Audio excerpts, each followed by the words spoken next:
Woo! Oh, goodness. Hello, friends.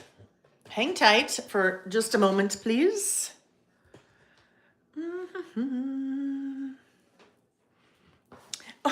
Reggie's in the room. Reggie's decided he's going to join us today. Oh, friends, give me 1 second, please. Where even am I?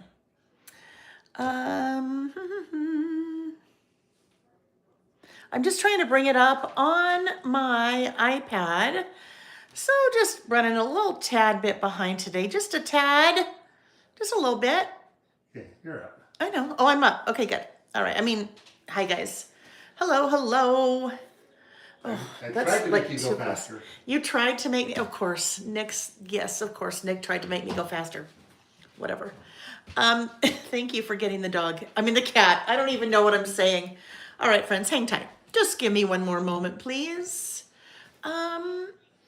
We're actually, I think, pretty good. I think we're good. I think, okay, why is that not on? There we go. We're getting there, friends. Good morning.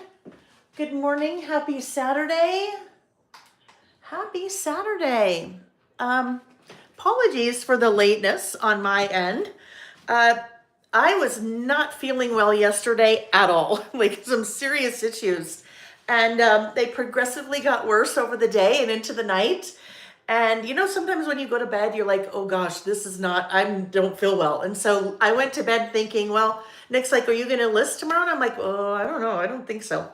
And so I thought, well, I'll play it by ear in the morning. And so I woke up in the morning, and you know, when you wake up, you're kind of like waiting. You're like, do I feel okay? Do I feel okay? And so about 7:30 this morning, I said, yeah, no, I think this is going to work. So about 8 o'clock, I started getting rolling, and here we are at 10 a.m. Utah time, Mountain Time.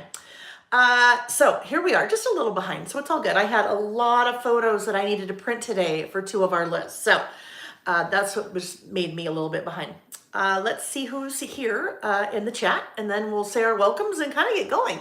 Let's see. Good morning, Joy from Georgia. Bella Stella from Abu Dhabi. You guys know I always love to have you here. You could be Nick sitting in the other room. Love to have him, you know, whatever. My mom sometimes pops on and she hops in the chat and says hello. I love that. I have friends from Utah that pop in. Sometimes my kids pop in, not very often. People in the state, people across the US, people all over the world, but there's something just really special when we get like to me, a really foreign country like in Abu Dhabi. I just think that's really cool. So welcome to you, Bella Stella. Hello, Grace. Grace said your new method of notifications is appreciated. Grace, I don't know what that is. I didn't do anything. So I don't know what it is. I won't take credit for something that happened. I don't know what happened. Hello, Karen. Beautiful day in Colorado. She said, Ms. L said good morning. Becky said good morning from Minnesota. Wanda from Tennessee. Shannon from sunny but cold for us, she said, Arizona. It is snowing here in Utah, which is, you know, good thing. Good morning, Sarah. Sarah is in West LA. And we're going to talk just a little bit about that in a second. So I'm going to keep saying good morning, and then we'll talk about that.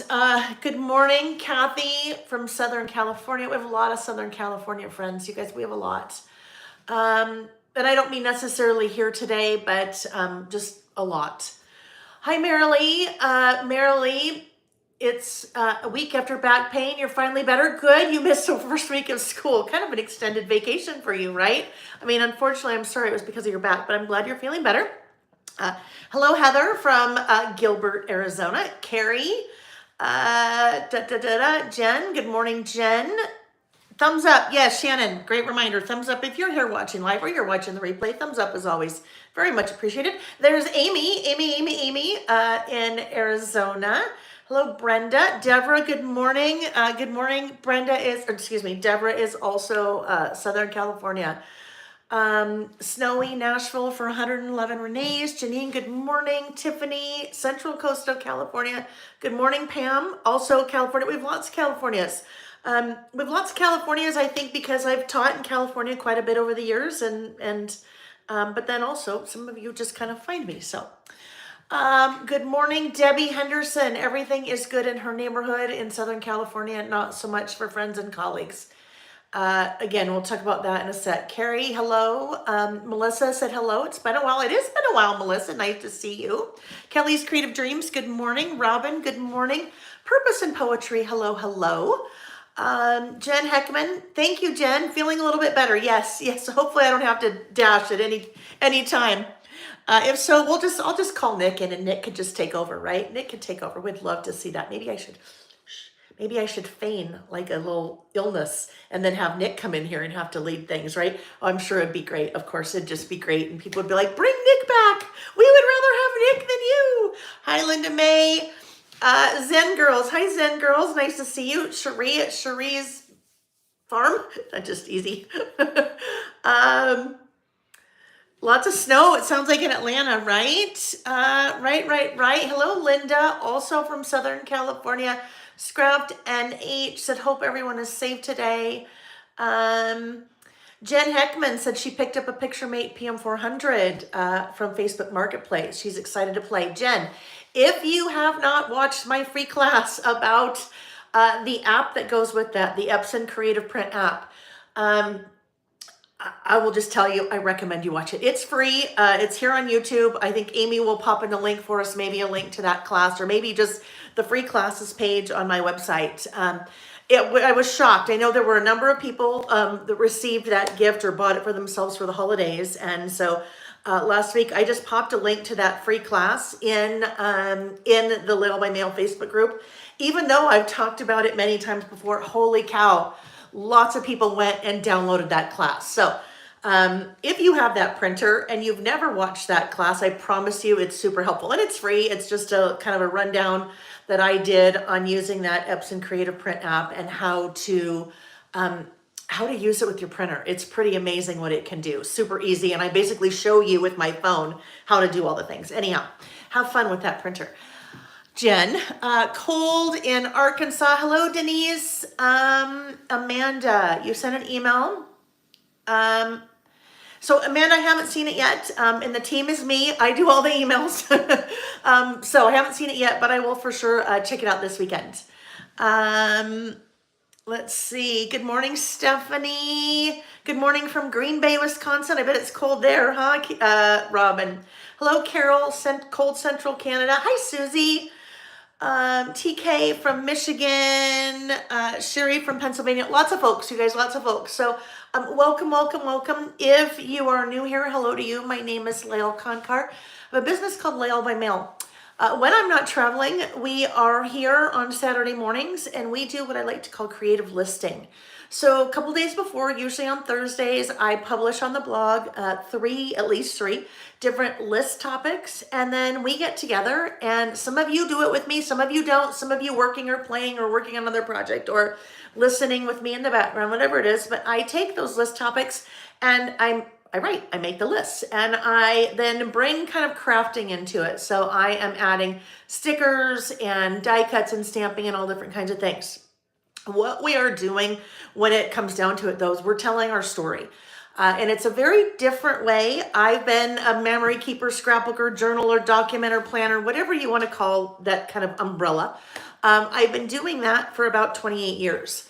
And it's been within probably the last 7 or 8 years that I've really started kind of honing down the way that I document things, and that is through doing creative lists. So we're storytelling, and we're telling stories from my perspective in a really easy and approachable way because we're making a list.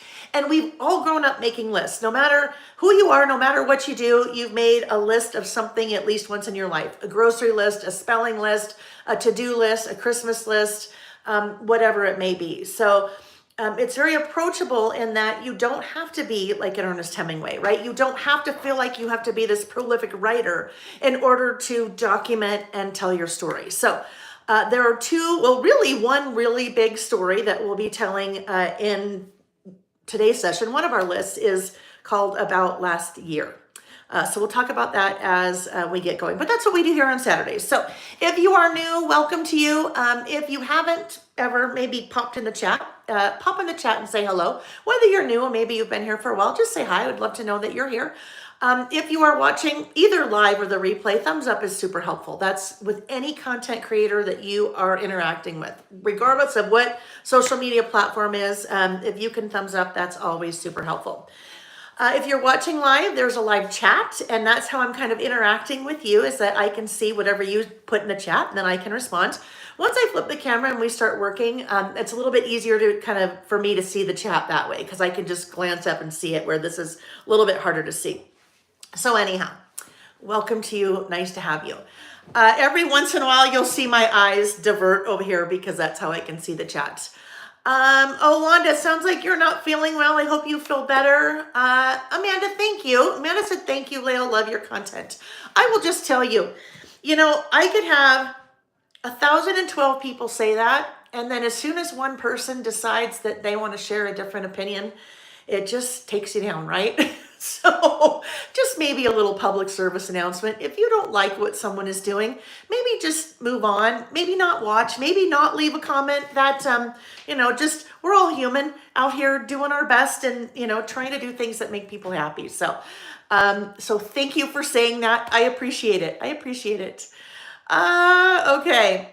All right, friends. So let's talk about something that is happening this week in Los Angeles. And you'd have to be living under a rock, at least if you're in the US, to not be aware of what is happening. The wildfires there are absolutely devastating, apocalyptic, devastating, surreal, traumatic, pretty much every word that you could, describe. And I don't live there, right? I'm just watching from afar. I'm watching, I'm watching TV like a lot of us are. I can't even imagine. And right now, so many thoughts, and I know a lot of you are going through the same thing. You don't live in that area, but you are seeing, and it's so devastating. When I was, my mom and I sent my mom a text this morning. I was trying to figure out when this would have been. I think I was 11 or 12 when we lived in Park City. The house next door to ours caught on fire, and it was maybe 3 feet in between the two houses, and it was the middle of the night, and my dad was out in between the two houses with a garden hose, and he was doing whatever he could save our house. And firefighters came. That house burned to the ground, but our house was fine. Not one thing happened to our house. It was a miracle. And I was really too young, when you think about it, to process that and even really understand what was happening. But I can only imagine what my dad was thinking, right? I mean, under situations like that, they say, do you want to die? What's more important, your life or a structure? And I can't even imagine what my dad was thinking and going through. But his perspective was, I'm going to do whatever I can to save our house. And looking at what is happening in Southern California and what continues to happen. Things started on Tuesday and they're still happening. I can only imagine the people that done everything they can to save either their home or another home in their community, or do whatever they can to help someone. They could be strangers, but whatever they can to help someone. There is a quote, quote-ish, that Fred Rogers, Mr. Rogers, and I grew up with Mr. Rogers, that he would say, and he would say, look for the helpers. In times when things are really, really difficult, look for the helpers. You'll always find the helpers. And that's, in a lot of cases, I think what can give some of us a lot of solace, especially if you are there and you're experiencing, or you have friends or family that are experiencing. There's a lot of times you can see that little bright light of the helpers that are just doing whatever they can. I have, over the last couple days, been trying to figure out what I can do to help. Like I said at the beginning, I have a lot of friends. I have a lot of people that I've grown to know over the years from teaching in Southern California. And I reached out to a friend of mine to ask, do we know any people that have been directly affected? And she said, no, as far as I know, keeping counts, I think everybody is good. She said, But there is someone, a mutual friend of ours that lives in the Pacific Palisades-ish area where the fires have hit particularly hard. She hasn't been affected, but she has maybe 25 to 30 community members, friends, and so forth that have lost their homes. And so as I was looking at how I wanted to, like what I could do to help, I reached out to that person and I just said, I'm going to help. I would like to donate money. And if you can, I would like to do something that's very, personal to someone that, I may not know the person, but it may be a relationship through a relationship. And I did that. I did that yesterday. And that's not to say that I'm saying, look at what I did. But as I was looking over the last couple of days, there's so many things that people can do to help. So if you are like me and you are trying to figure out what can you do to help, there's so many different things that I see happening in different communities and cities and states across the U.S. There are lots of GoFundMe's out there. And I would say with any of this, whatever you're looking at doing, make sure it's vetted, right? Make sure it's vetted, because that's, I think, really important, in my opinion. But I've seen news reports here in Utah where there are people that have come together, and trucking companies that have come together, and they have different donation spots where every couple of days they are collecting donations of food, not necessarily food, clothing, blankets, personal hygiene items, things like that. And they are then driving them to Southern California to help. There are lots of food, World Kitchen? Is that what it is? There's food ways that you can help. Pets, if your heart is with animals, there's animal charities that are really working directly there on the ground to help. But one of the ones that really hit me really hard, and you guys know I'm not a crier, and I keep saying this more and more, but I think that maybe, I don't know, maybe it's a menopause thing, or maybe it's an older thing, or I'm getting softer, or I don't know what it is. But one of the ones that really hit me hard that you don't really think about is my friend Beth Kingston had posted something in one of her stories on Instagram that a woman had set up something on Amazon where you could go on Amazon and buy a toy. You think about these little kids that are displaced, it just breaks your heart. Anyhow, and this is not what this is all about. So, but that you could go and basically go to Amazon, you could spend $5 on a toy, and then it was all being taken care of from there to make sure that whomever was organizing that the toys would get where they needed. So all of that to say, there are a lot of things that you can do if you feel like you need to help. Maybe just do a little bit of research, because it's not going to, it's just, they don't know when it's going to stop. They don't know when it's going to end. It's the weather, and there's a lot of different things like that. Nick and I were talking about this morning. Obviously, this can happen anywhere. There are the Maui fires, the hurricanes that happened in North Carolina earlier this year. There's all kinds of things internationally that happen. And I normally don't really talk about those. This one is maybe hit a little bit more close to home just because I feel like, I don't know, I've spent a lot of time in Southern California, and I feel like I have a lot of friends and people that live in that area. So, but one of the things that Nick said this morning that really kind of, when we talked about this could really happen anywhere. Nick is in the water industry. Nick has worked 35 years in the water industry.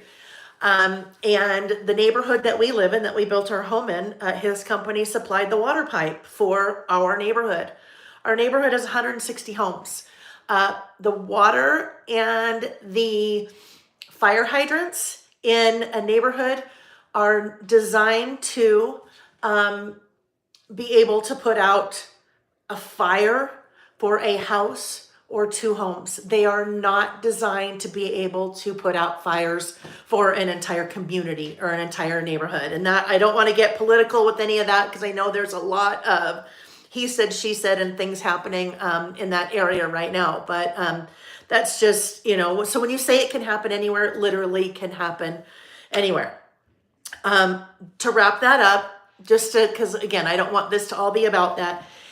Now when I say, okay, let's sit down and let's play with paper and stickers and have fun, that can appear to be a little bit tone deaf. in my opinion. And sometimes it's really hard to transition from a really difficult conversation and situation into something like that. But when I look at me personally, if I need to get out of that heaviness, a lot of times I'll read a book. I will put on fun music, or I will play creatively. And that is something that helps me to just kind of not put it away, not pack it up and I'm done, but just to be able to step out of a really heavy situation for a while. So that is what we're going to do today. And if you are in a heavy situation, I hope that you know that you can always come here, because that's part of what I'm here for, right? And that's part of what I'm here for myself too. I mean, I always say I get way more out of this playing like this than you guys say that you do. So that is our plan today. We are going to we're going to craft, and we're going to chat, and we're going to laugh, and we're going to have fun. So we can do that for the next little while, and then we will go back to life. I have missed a lot in the chat, so I know Amy is here, and I know a lot of you are. If questions came up, that there are people here that can help answer. If there was something that you wanted me to see that I missed, because I won't now go back through all that chat. I'll go look at that later, but I won't do that right now. Please type it again and put it in all uppercase, and I will respond to that. Last thing before we move on, I hope you're safe, and this is wherever you are, whether you're in California, or whether you are in Abu Dhabi, or whether you are in Canada, or anywhere in the US, anywhere in the world. I just hope you're safe, okay? Because it's times like these that really kind of make you worry about other people and just care about the people in your life. So I hope you're safe. And if any of you are not safe and you're here, please reach out to me, okay? Please reach out to me, because I want to help. Whew. Okay, friends. Like I said, I'm not gonna go back to the chat. I'm going to. We're gonna continue on.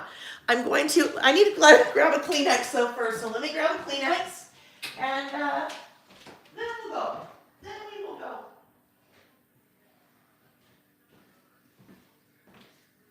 I need to put my little "I'll be back in a minute" sign, so you know I'm still here. But I'm still here. I'm still here. Okay, I think we might also need a cup of coffee, a quick sip of coffee and some water, and then we will be ready to roll. We will be ready to roll. It sounds like a couple of you guys are maybe popping into the comments, different places that you're aware of. If you want to help, I would always say, just vet everything, okay? Vet everything, because unfortunately there are, people out there that will take advantage of situations like this. So I appreciate you all sharing. Take whatever has been shared and just check it out, and then you do what you want to do. Okay, coffee. Susie, and I know Susie, I don't want to make anybody cry either. That's not my intent, right? That's not my intent. I know Susie is one of my friends when I lump in Southern California is a big area. So Susie's one of my Southern California peeps. There are quite a few. Just one last thing I'll say, and I just happened to hear this on the news this morning, that there's a lot of different fires happening there right now, but kind of the two ones that have been the most devastating, well, I don't even know. Pacific Palisades and Altadena, those are 40 miles apart. So it's not like that they're, right next to each other, 40 miles apart. So also just sending all the positive thoughts and thank you for the helpers, right? The brave people that are out there fighting those fires without sleep and risking their lives. And I could go on and on and on, but we just, yes, big thank you. Okay, let's talk about something fun. We have one winner from last week. We actually have two winners. So if you haven't been with me for a while, you know that I always do giveaways when we are together. In the past, they were all after party giveaways, meaning anyone could participate because they were done in the comments when the video was over. couple months ago changed that up. So we always do one live giveaway, and that happens in the chat while we're live. And then there's also an after party, leaving a comment on the video after it's over. So after party winner from last week is Dog Cross Stitch. And I responded, what? Oh, thank you. Thanks, honey. Dog Cross Stitch was our after party winner. So I responded to her comment and let her know she wins, she wins, whatever, one of the brand new Listing with Lael workbooks. So today we've got lots on our plate. We also will have a live giveaway and an after party giveaway. And so we'll talk about that as we kind of get going, okay? As we kind of get going. All right, we are turning the camera. Oh yes, Sarah is another one. Debbie's another one. Friends. And you know what? You can live in California and be incredibly affected by all of that. You can also live elsewhere and be incredibly affected, right? My mom just texted this morning, one of her, like her best friend's sister lost her house. I mean, anyhow. Okay, all right, we're gonna go. Yes, I'm plugging in. Thank you, Bella Stella. Thank you. You guys are always so good to watch for me to make sure that I remember. Well, it's actually very selfish on your part to remind me to do that. Just kidding. When I'm saying selfish, because I'll just lose you. If I don't plug in after a point, we'll just lose all power after a couple of hours, and then we're in trouble. Okay, friends, so let's take a look at, let me just move some of these things out of the way. Let's take a look at our list that we did last week. Well, actually, let's take a look at this. Do you guys want to see the new idea book? You want to see the new idea book for 2025, which is all of our lists for 2024? It's right here. Oh, goodness. It's actually well underway. Those are all of the lists. Those are all of the lists for 2024 that we did that have been, I know that was a little bit of a tease. I apologize. That was a little bit of a tease. But it is well underway. Amy is a huge integral part in that. She photographs my inserts get sent up to Amy. She photographs them beautifully. Then she gets us all set for our meeting when she's cut everything apart and all those little photos. And then that's how we lay the idea book out. So, it is well on its way, and, that should be ready to go. Our third week in March, which will be our 5-year anniversary, you guys. Our 5-year listing and all of that anniversary. Okay, so let's take a look at our lists from last week. Our lists from last week. We better look. I know it feels like forever ago, doesn't it? About last month. Forget about last year and in the news. Oh yes, okay. So about last month. We did about last month for the month of December. And we will talk about this whole process in just a few minutes, because our first list that we're going to do is about last year. So we'll kind of put a pin in this one for a second. We did in the news for the month of December. And I will tell you, this is my insert here has been deconstructed. Because it was sent off to Amy to photograph. So it's been deconstructed, and just know as I'm working, that's why all the pages are totally loose. This was in the news for the month of December.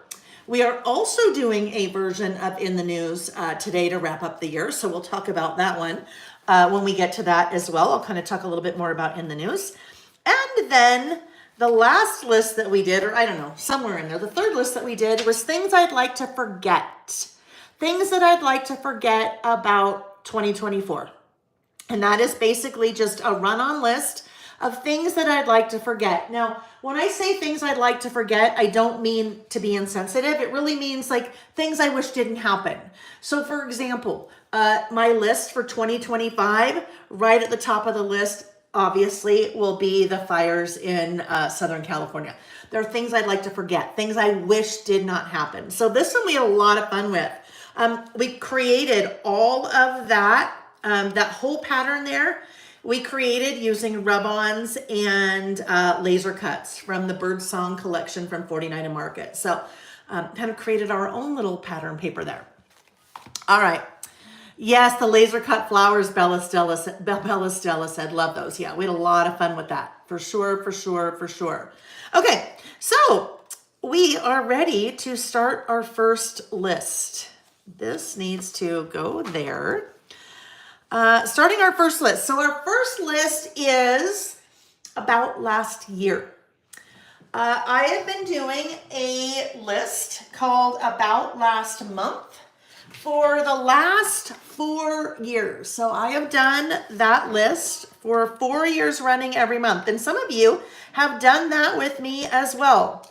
So if we go back in and look in the idea book, look at September 20, so 4.5 years, right? 4.5 years. We started doing that first, and actually I know we started doing it in August of 2020.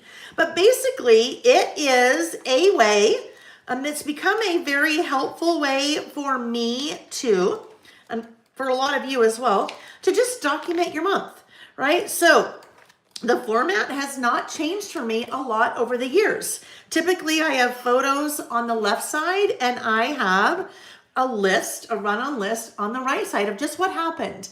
And that has been a great way for me to really kind of do my memory keeping. Because I've been doing that, later this year, it'll be 5 years, I'll have 60 months worth of all of those months documented. So it's been a great way for me to kind of keep track of what's happening in my life. At the end of each year, I do something called About Last Year.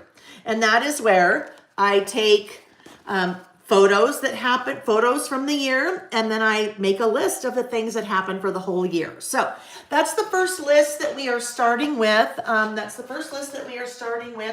Today.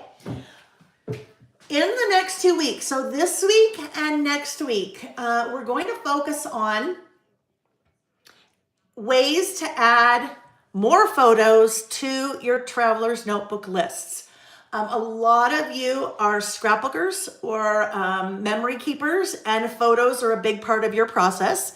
Not all of my lists have photos, but some of them do. So I thought it might be fun to kind of start off the new year showing you a couple of different ways or giving you some different ideas on how you might incorporate more photos into your lists or into your traveler's notebook. So we're going to start with that one today with About Last Year, because I have a lot of photos. I have a lot of photos from the year that I would like to incorporate into this list.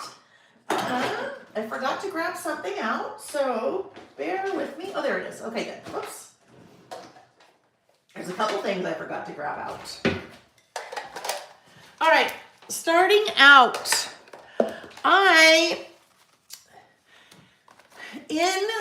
every year I have a project kit and a class that is called Year in Review. So we started doing that. I think this is my 4th one or 5th one. So 4 or 5 years that I've had a class and a project kit called Year in Review. And that kind of takes everything that we do on a monthly basis when it comes to doing it About Last Month. And I roll that into a project kit with product and stamps, and then a class that goes with that. Oh, I just realized I don't have my rings on this hand on. I just lost my train of thought. Oh, okay. So if you've been with me at any time over the last 5 years as we've been working on this About Last Month, it is a combination, like I said, of photos and then a list and then some product that I, throw into play with. When it comes down to doing this list at the end of the year, so About Last Year, it can seem a little daunting. If at the end of the year you are sitting down trying to figure out how in the world to find all your photos and find all of the things on your lists. So that is one of the things that I cover pretty in depth in that class every year, is kind of how I have all of that organized every month so that at the end of the year it makes it really easy to do. So I won't necessarily talk a lot about how easy it was for me to do this morning, because I did this all this morning, but it probably took me, I want to say maybe a half an hour, and that was it, to pull all of the photos because I knew exactly where they were. and to write down all the things on my list for about last year. So as I've done this list over the years, the about last year list, generally, let me go back to the idea book here for just a second. Generally, when we get to the end of the year, about this year, so this is the one I did, we did this one in 2020, they've all kind of been the same. Maybe 9 to 12 photos over here and a list. So that was 2020. As we go through to 2021, about last year, same thing. Probably 10 photos there and a list. Same thing for 2022. Same thing for 2023. And it's always difficult for me to narrow down the photos that are going to be there, right? Because it's photos for the full year. So what I decided to do for this year, well, really for 2024, I have 4x6 photos that I have printed. And on each of those photos, there are 12 small photos, which means I am going to use 48 photos in this one spread. And not only in this one spread, in this one page right here. So there's a couple ways I'm going to do that. First of all, how I did this. The photo printer that I use is the Epson PictureMate PM400. I've been using that probably about 5 years now. It is an incredible little workhorse, and I think Amy has popped that into the chat, a link to that. And that's just a link to Amazon. I'm not affiliated with Epson at all. But that printer, in my perspective, when you are looking to do your 3.5x5s, 4x6, 5x7s, or any little teeny size photo, that's an incredible printer. And I know a lot of you use that. So I pair that printer with the app that is both in the App Store for Apple products and then the Google Store for Android products. It is called Epson Creative Print. And that is what I use. There's all kinds of different print to size, pick stitch, all different kinds of apps that you can use out there to print your photos or to organize your photos and something like this. But this is what I use, the Epson Creative Print app. As I mentioned at the beginning, I did a free class last year on my kind of tips and tricks and techniques on how to use that printer, because it can, some really cool things it can do and some workflow things that can make your life super easy. One of the best things about that app, in my opinion, are the pre-configured templates. So when I say pre-configured template, you open up the app and there's all kinds of little really templates that are pre-configured. So the one that I chose was one that has 3 across, 4 down. This is a 5x7 that we'll be working with later. It also 3 across, 4 down.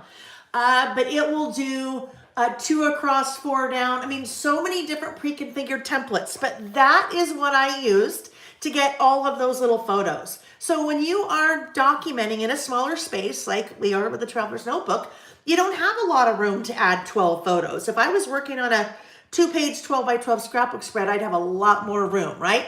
But in this case, I don't have a lot of room. So the way I'm going to get 48 pictures on one page for my About Last Year is that way. And there are those 48 pictures. So what I'm going to do, there are a couple of ways that I could add these to my little spread here, right? I could create a pocket, and we'll do actually a pocket-ish on our next list. I could, I don't know. What I'm going to do is this. I'm actually going to create a waterfall with these, all right? So there's a couple ways that you could do this. I saw someone just said I could do back-to-back tip-ins, right? So I could do something like this, where these are adhered back-to-back, and they flip like that, and you see the next page. So I could be doing this, and I'll show you how we're going to adhere those, and that, right? So I could be doing that if I wanted, right, like that.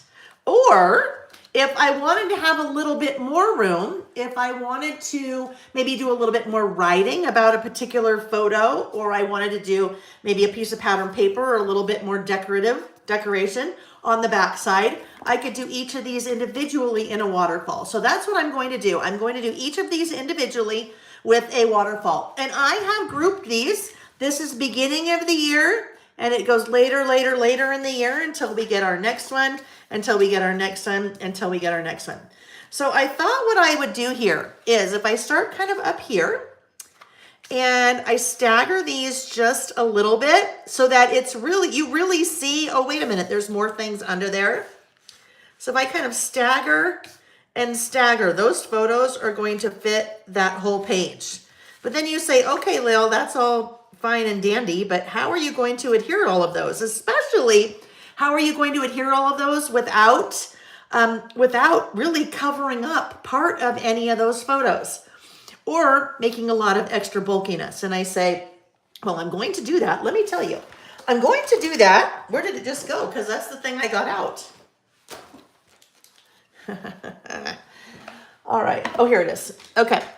I'm going to do that with a product called Tip-In Tape. This is not my product. Oh, how I wish it was. It's not. I think it's a brilliant product. Basically, what it is PET tape. So it is a matte PET tape, which is polyethylate. I don't even know how to pronounce the T word, okay? But PET tape, it is matte, it is acid free. So from what they say, and I don't mean the company that makes this tape, I mean from what they say about things being acid free, that something that's acid free is not going to affect your photos if you put it on it. So this is what I have, this Tip-In Tape. This is a product that I have available on my website. Amy has just linked that in the description, or excuse me, in the chat. If you're watching the replay and you don't see the chat, there is a link in the description box of the video of the products that I'm using today. And it is labeled what I'm using. So go to that page and you will see the Tip-In Tape. I've been using this quite a bit lately. But the whole idea behind the Tip-In Tape, it is sticky, right? It's tape. You'll notice that it's not sticking to the roll. It's not sticking to the roll because it has a removable backing on the back. But what kind of makes it special, it has a removable backing on that back, but it is split in two so that I can remove the backing on the bottom half and still have the backing on the top half. And this is why that's important. So what I'm going to do, I'm going to move all of these again, and I am going to cut 8 pieces. And this is the way that I do this. So you can, if you didn't want to do it on the back side as well, you wouldn't have to, but I'm going to cut 8 pieces, and I'm cutting it to the width of whatever I am trying to tip in. Basically, we are making a little tip in. We're tipping something into something that's already there, our Traveler's Notebook insert. When you're working with a Traveler's Notebook, or if you're working with any kind of base where you cannot take a page out or put a page in, you need to figure a way how you can add additional things. And that's what we're doing. This is a way for us to add additional things. So I have trimmed 4 of these, or no, I need to trim 8 of these, right? I need to trim 8 of these so they are the width of the photos, because I have 4 photos and I want to do this on the front and the back. So there's 4. You will see, I can't remember how long of a roll this is, but on my website it'll tell you. All right, we're just about there. I think we're at 6 now. And so if I was only doing 1 photo, I would only, do 2. I do 1 for the front and 1 for the back. All right, 1, 2, 3, 4, 5, 6, 7, 1 more. 1 more. This, one of you, I don't know who it is. I don't remember who it is, but I always like to say this. One of you, a couple of months back, said, hey, have you ever checked out this tape? And I'm like, no. And so I went and I ordered some rolls for myself, and it came in and I tested it. I'm like, oh my gosh, I love this. And then that's when I reached out to the person and said, hey, I would really love to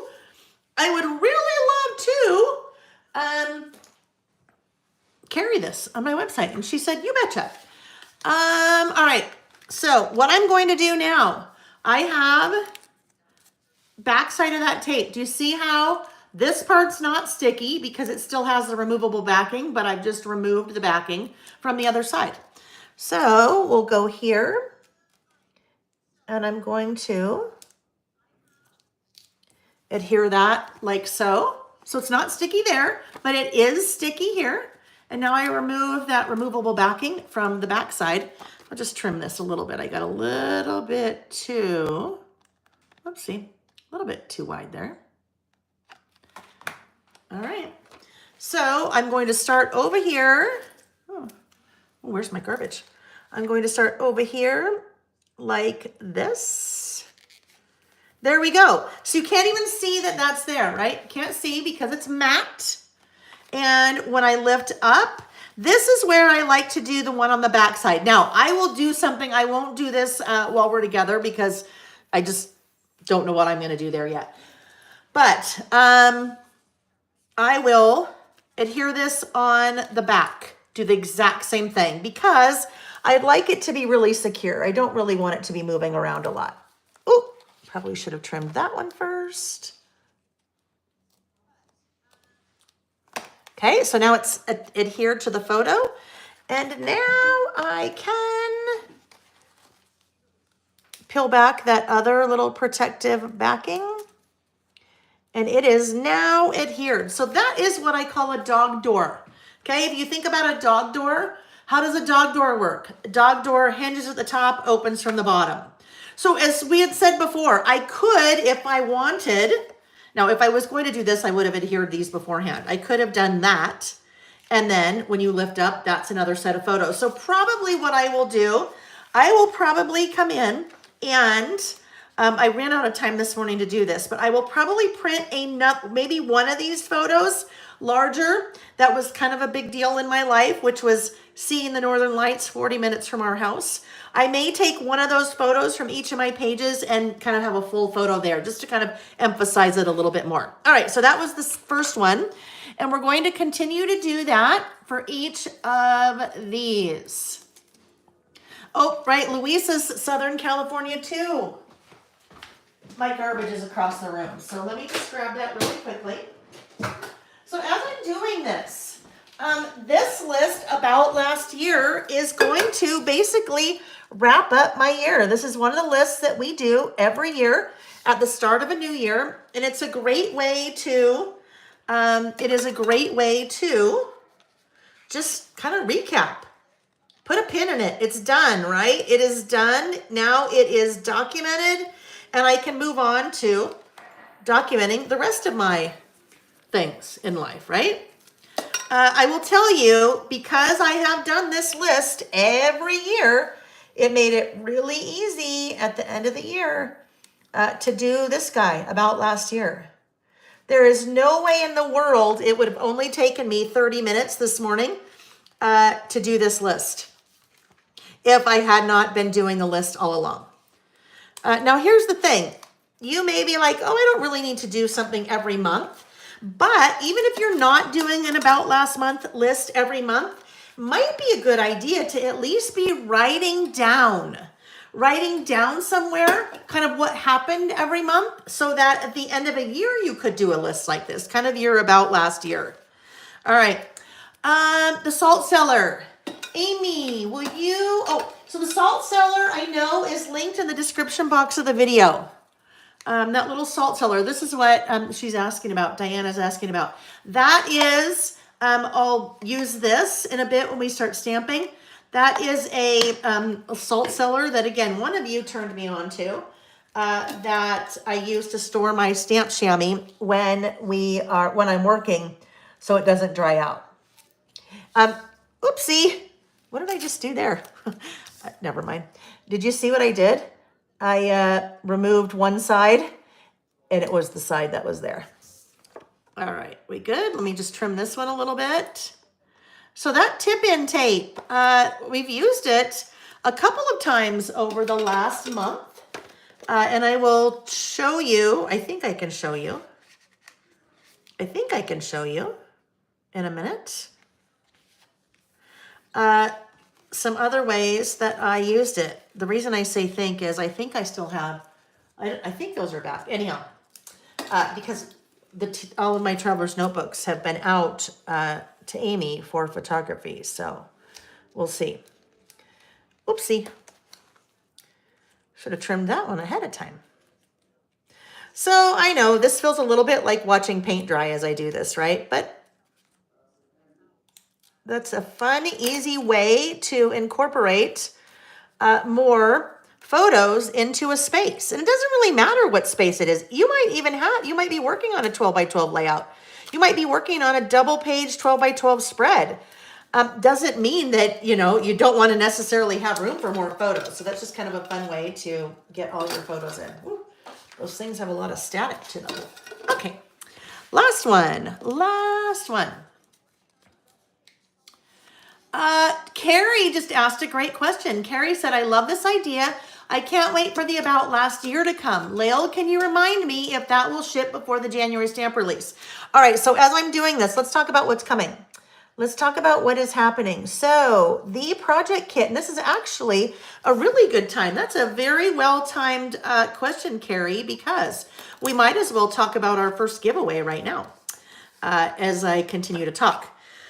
The first giveaway, the live giveaway is this. Some of you know what that is because some of you have ordered it. This is the 2025 Year in Review Project Kit. All right, this is the stamp set, the Traveler's Notebooks, the custom that I worked with my friend Jessica at Color Cast Designs, custom acrylic piece, die cuts from Simple Stories, a custom die cut set that I worked with my friend Tracy Reed to put together. Anyhow, that is the kit in the class for the 2025 Year in Review. That is on pre-order right now. That starts shipping Wednesday, the 15th of January. So it starts shipping next week. Now, Carrie had just asked, does it ship the same time as the new stamps do? There is a new stamp release, stamp and die. What did I do here? Oh, stamp and dies. So the January stamp and die release will happen also on January 15th. So those will be shipping same time. Did I put that? Oh yeah, that's okay. Those will be shipping same time. The 2025 Year in Review Project Kit and also the 2025 stamp and die release. And I will also tell you one more thing that is also launching on the 15th. 2 new craft storage pouches. So you guys have seen this one, right? This is the very first one that came out last March. There are 2 that have been out over the last year. There are 2 brand new ones that are being released on the 15th as well. So watch for, I will be doing a What's New Wednesday this coming Wednesday, the 15th. That just so happened to work that day. That it happens to be Wednesday when all that stuff is happening because it's mid-month. But it's on a Wednesday. So Wednesday, the 15th of January, 2025, here on my YouTube channel, I'll be doing a What's New Wednesday at 6:30 p.m. Pacific time. And that is where you'll see the new stamps, the new dies, and the 2 new storage pouches. That is also when the 2025 Year in Review Project Kit will start shipping. I will tell you guys, there have been lots of orders for the 2025 Year in Review Project Kit. That is my second most popular kit that I do every year, second only to my December Documented. I just say that because there are a lot of orders that will start shipping on the 15th. So it will not be, it won't be uncommon that it could take Denise and Lily, the shipping team, a week or a little bit more.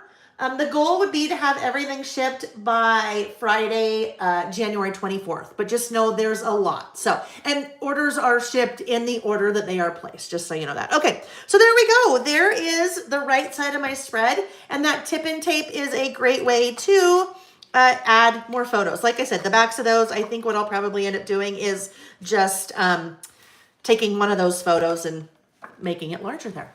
Okay, so let's see. Kathy said, can we get a sneak peek on the stamps? Let's see what I have in this room. I will show you 2. This is one, and this isn't really a sneak peek because if you've looked at the Year in Review Project Kit for 2025, you've seen this. Let's see. That is one that is 2025 About Last Month. Which is, I do a brand new one every year. So I use a brand new stamp in my About Last Month. So we'll start using that in February for January. That is one of them. Let me show you. I will show you one more very quickly. But I gotta keep something close to the chest, right? So, let me grab it. Hang on. I'll be right back. Oh, wait. I need to do this, though. I need to do this. Be right back. Be right back. All right, let's see where it is. Let's see where they are.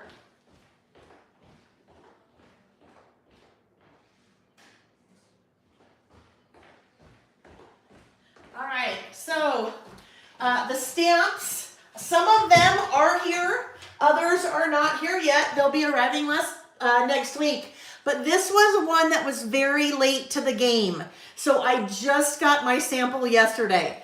And this one was very late to the game because you may have been with me when I first introduced this concept in December. Glimmers, okay? Remember when we did the glimmers list? There is a glimmer stamp set. Ooh, Carol was right. She knew. Glimmer. Will you do me a favor, Amy? Will you link to the blog post from the 21st of December? Or it would have been maybe the 19th of December when I talked about that whole concept of glimmers and that amazing article about glimmers. Glimmers basically something mundane, something that just happens in the everyday that maybe just put a smile on your face, a little glimmer, kind of the opposite of a trigger. So a couple of things that I had written on my list. Someone complimented the skirt I was wearing. We had a great waiter at dinner. I burned a Christmas candle all day long. So just little glimmers of happiness, right? Or joy. Anyhow, so there is a brand new stamp set, Glimmers, that will release on the 15th of January. And this will now be a list that we do on a monthly basis because I don't know about you guys, especially kind of going back to what we were talking about earlier, the whole, with everything that's happening with the fires, if you can try to look for the helpers, right? Try to look for something positive. As devastating as things are, if you can, you see a helper or there was a flower that was saved in the midst of all of the devastation. Just something little positive that you try to look for. And what kind of the whole concept behind that is the more you're aware of them and the more that you look for them, the more that they will appear and the more they can kind of enhance your life. So not a concept that I came up with at all, but I had never heard of it until the beginning of December when we were out of town with our friends and my 30 plus year relationship friend, or more, 30, 40, my best friend Sherry just said, hey, have you heard of these things called glimmers? And that was, it just sparked this whole thing. So that is another one of the stamps. And then there are 3 more, but I got to keep a secret. So I got to keep some kind of secret. And then 2 new die sets. All right. So let's keep going. That's it. The About Last Month lists always take a little while longer than normal because we're kind of talking about the whole thing and, just talking about a lot of things, the whole process and the concept. And then, I get distracted. So the giveaway, the way you participate in that giveaway is in the chat. So you leave a comment, not a comment, in the chat, leave something in the chat, whatever it is. And in just a couple of minutes, I'm going to get stamps out. And then I'm going to kind of be ready to roll. And then I will pick a winner. The way that I pick a winner for that 2025 Year in Review Project Kit is that I will stop. My finger will just scroll up in the chat. I'm not even looking. Wherever it stops, that's the person who wins. Okay, so kind of fun. It is a good giveaway. Wendy Scrapbook says, what an amazing giveaway. It is. It's a good, all giveaways are good, right? But that's a good one. Okay. All right, so let's see. If I look back, because it's been a while, right? It's been a little while since I have done a 2024 or a year in review. And actually, it's been a year because it's something that happens every year. Generally, what I do is I'm just stamping the year. So I think that's what I'll do. I'll start out by stamping the year. And then I use just a couple of die cuts to kind of add a little bit of decoration. So I think that's what we were going to do. Let's I had pulled out a couple of stamp sets that had numbers. I know those aren't going to be big enough for what I want to do. That is out the window. This one is What a Day. I don't know. I think I'm going to use Focus. Focus is always my favorite one for that. So let me grab those. Sorry, my back is too. Oh, here we go. Focus. I like those big chunky numbers. So that is what I'm going to use for my date here. I need to pick some product. So I need to figure out what product that I would like to use. Oh, this needs to go back in there. Let's get all of those things back in. I'm going to look for one thing really here quickly, friends. Maybe not, or maybe this. So I want something just really kind of generic, not, obviously I don't want Christmas, I don't want Halloween. I would like something that maybe has a lot of color because I have a lot of color in here, but I don't need a lot because really, normally when I'm doing this list, I leave a little bit of room kind of along here, but I really don't have any room along here. So, maybe one or two little simple die cuts over here just to give it a little bit more decoration. But this one is definitely all about the photos. So I pulled out Vicky's Bold and Bright. I know I can find something nice and colorful here. I mean, that would actually, I have a lot of blue here from Sky, and I have some pink. Maybe it's that. Maybe it's just that nice little flower. Oh, I know. Okay. Let's see. What if we did this? What if we did this guy, and then we have that Happy Memories? I think those would work well together. So this is Bold and Bright. It's been out, this was out for quite a while. This has been out for quite a while. One of Vicky's collections from last year. Happy Memories. So let's see how I might put these together.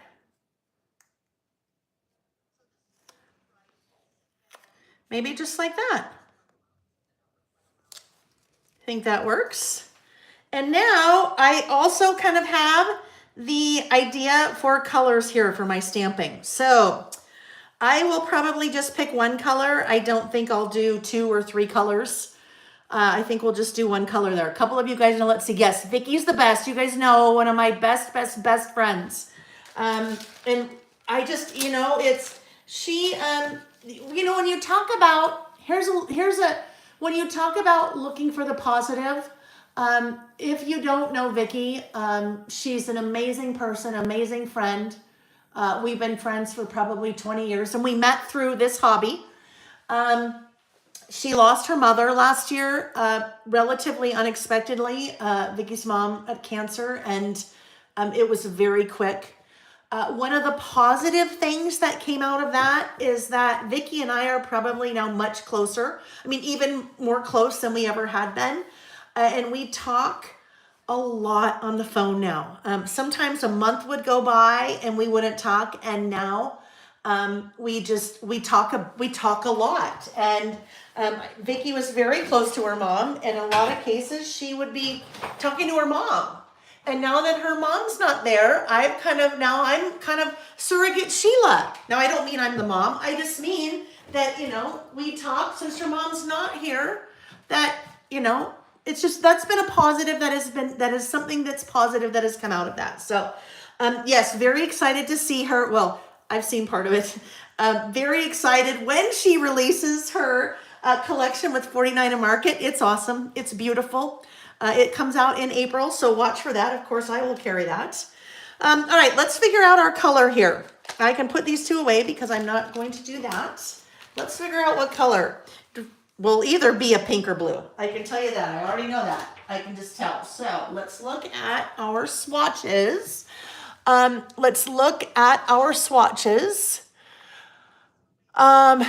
Merlene says, Vicky and you remind me of each other. Could be sisters.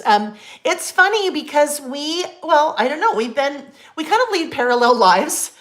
We always joke we're the same person living in 2 different countries. Our husbands are very similar. And we both, have very similar businesses. And In some cases, we have the same personality. In some cases, we are night and day different. But yeah, a lot of times we're together. If people don't know us, they'll be like, oh, you guys are sisters. You're out shopping. And we're like, no. All right, looking for colors. But yeah, it's awesome to have a good friend, isn't it?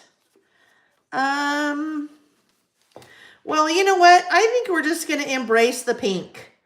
I think we need to embrace the pink. We have pinks kind of poking in and out of here. Let's go with Kitsch Flamingo or Picked Raspberry. Let's go Picked Raspberry. We're going to go pink. Let's go pink.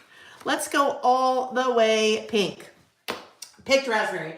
So what I just pulled out there, those are my swatches, my ink swatches. So when I introduce new stamps, it's typically based on a need that I have. So one of the very first stamp sets that hold on, where is Picked Raspberry? Oh, there it is. One of the very first stamp sets that I introduced, probably within the first like 3 or 4, was Swatch This Ink. So it's a stamp set to swatch your inks. I use inks almost every time that I'm crafting. I like to stamp, and I use Distress Oxide inks for my stamping. So I find it much easier if I have swatched my inks when I'm looking for a color. It's way easier to just do that as opposed to pulling out all of my inks that look kind of pink and see which one works the best. All right, so we have our focus because we are going to write 2024, write stamp. I'm going to stamp 2024 right there. Let's see. Kathy said, after so much red and green lately, I'm happy to see pink. Oh, okay, so guess what? I did say that once I picked everything that I would draw the winner. So let me quickly just answer. Jackie, has anyone done a waterfall where the photos go behind a wall? I have not. So I'll see if someone else, answers that. Let's see, Lisa, do I have a video of how you made your swatches? No, but you know what? That's something I should do. It really is something that I should do because it wouldn't be that hard to do. Really wouldn't be hard at all. I just have to do one and then basically, I'll just tell you, basically what I do, I cut a whole bunch of 3x3 squares, and then stamp, ink, stamp, clean, next one, ink, stamp, clean, and then just write the name. I know that doesn't really help, but I will. I'll add that to my list of things to do. Okay, so let's pull these guys out. I'm using Focus Stamp Set for my numbers. Focus is a stamp set that I introduced a couple of years ago as we were doing our kind of things I want to focus on for the year. Oh my gosh. Okay. Thank you, Jackie. Okay. Stopping at 111 Renee's. 111 Renee's loves the new stamps. 111 Renee's. You are the random lucky winner of the 2025 Year in Review Project Kit. So, Miss Renee, please send an email to lailbymail@gmail.com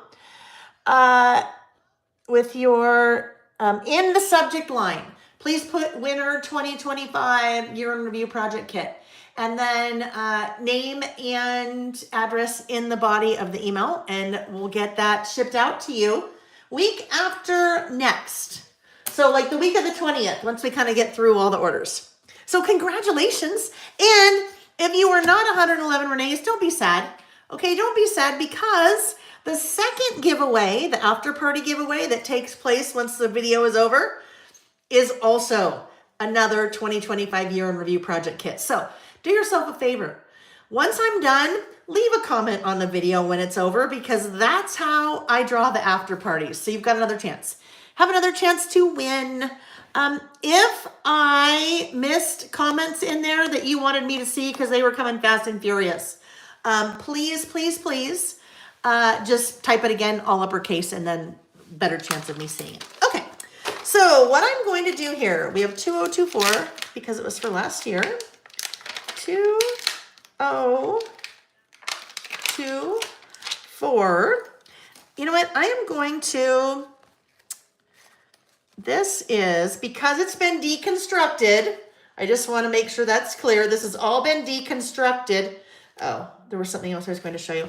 To go out for photography for the idea book. That's why it's kind of all in different places. But I will show you because I had said this before. Here is another example of using that tip-in tape. Same exact thing that we did, but instead of putting it here, it's in the center. And we had done that a couple times. All right, so I was trying to get, I can't really take any of that apart. I can get that out of there. I better not do this. This is going to cause me problems. Don't mind me just chit-chatting with myself over here. If you remove the tip and tape from a photo, does it ruin the photo? Let's test it. I won't test it on one of those, but I know that I have a photo in here.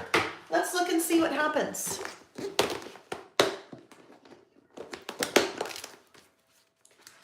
All right, there's a photo. Well, it's really 6, right? Same app, but in this case, so that's the same as we did there. Those are 4x6. That's also 4x6. It's just that I did borders here and not borders there. That's another option you can do in the app. All right, let's look and see what happens. If we, let's just snip a little piece of this. And here's the thing that I probably also should preface this with. Just because it may or may not remove the ink from this photo doesn't necessarily mean that it may or may not from your photo. A lot of that has to do with the ink and the printer. So it could just depend on how the photo is being printed. I would say if you ever want to try, I would have an extra photo that had been printed from the same printer or was developed at, Walgreens or Persnickety Prints or I don't know, wherever it is. But even though it may or may not be okay on mine, you should probably check as well. Nick will be at Scrap. Okay, I must have missed that, honey. I don't even know why you just said he'll be at Scrap Fest. Not Scrap Fest. Honey, it's called the Little Craft Fest. All right, so this is printed using the Epson PictureMate PM400. It is using their ink. That is a Canon photo paper. Let me do that in another spot where it might be a little bit easier to see. Maybe here. Let's try here. So it really, it's a little sticky. It is sticky, so I can see it's left residue. So on a photo, it's not pulling up the ink, but if that residue is sticking there, that's a problem. And then the other issue is that over time, if that residue is sticking on there, we don't necessarily know. It's acid-free, but we don't know what that residue sticking on that photo may do. All right, so I will say that. Let's look at a piece of pattern paper. Let me see. Oh, Becky, that's so fun. Becky, thank you. Becky said, Leo, I would like to be a little glimmer today and donate a $20 gift certificate for another live drawing. You can bill me. I will email so you can bill me. Thank you, Becky. All right, friends. Becky is your new best friend. Well, if you win. That is so sweet of you, Becky. So I am just going to really quickly right here. We have Becky, a $20 little shopping spree. So let's go ahead and do that one now. All right, here we go. Shannon Coyne. Shannon, your comment said drum roll, please. So I scrolled up because I saw you just left one too. Shannon, you are the random lucky winner of Becky's $20 Glimmer. Thank you, Becky, and congratulations, Shannon. That's so fun. Now I need to come back and look because I know you had a question too. That's really funny. I think you were probably the last comment before I you had a question about adding to your order. All right, let me do this. I'm going to grab a piece of pattern paper and let's see what happens. We're just playing now, right? Well, we're always playing, but we're testing. Let's see what happens. So I know you wanted me to look at something specifically, Denise, something about it tearing, right? I'm going to press this down really hard. Now, you know what I probably better do? Because you know we've got to do our A and B testing. We'd probably better double check because that I had already adhered to photo. So let's start with a brand new piece and see. All of this to say, even though it either doesn't do it for me or it does it for me, always, always, always, you know, they always tell you, just you should always try it yourself because you never know if your paper is different or your printer ink is different or anything like that. Oh, TN paper. Okay, we'll try both of these. So this would be pattern paper. See what happens. Now, I would imagine, as with anything, if you rip it off, as opposed if you're gentle with it. So as I'm removing that, if I'm really gentle in a couple spots, it has pulled up a little bit of the paper and it's also leaving a little bit of residue. All right, so last thing, on a traveler's notebook insert, let's see what happens.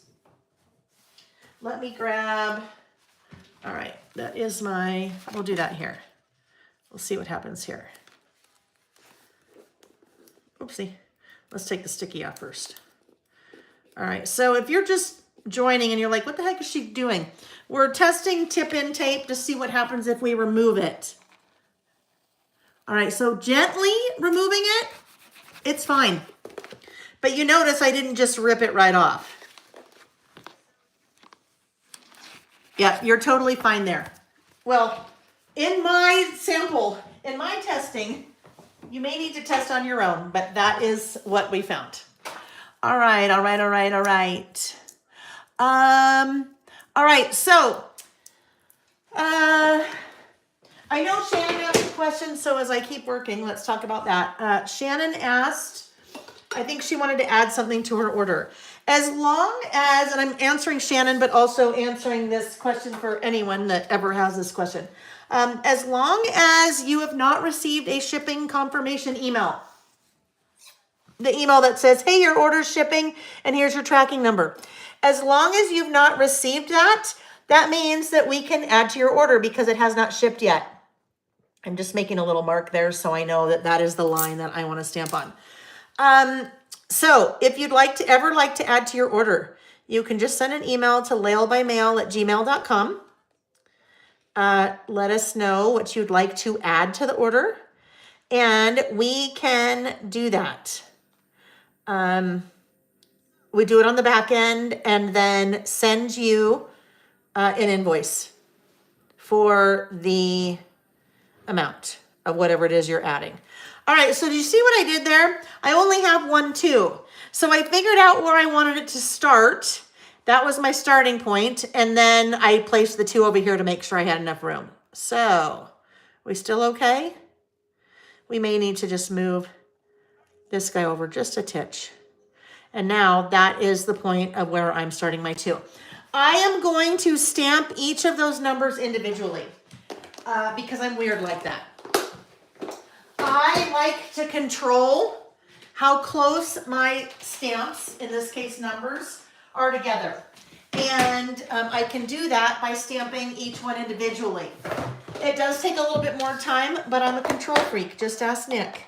That's how I want it. So I will stamp them each individually. I like them to be close together. If you don't particularly care, you can take all of them and put them on a single stamping block and stamp them at one time. Brenda said, question, would you rather have us email you to add to the order or place the order and have the difference in shipping refund? Want it to be best for you. Brenda, honestly, either one works. It's probably a little bit easier on our end if you just email and we add it for you, because then we don't have to go through the whole process of the shipping, the refund, doing the refund.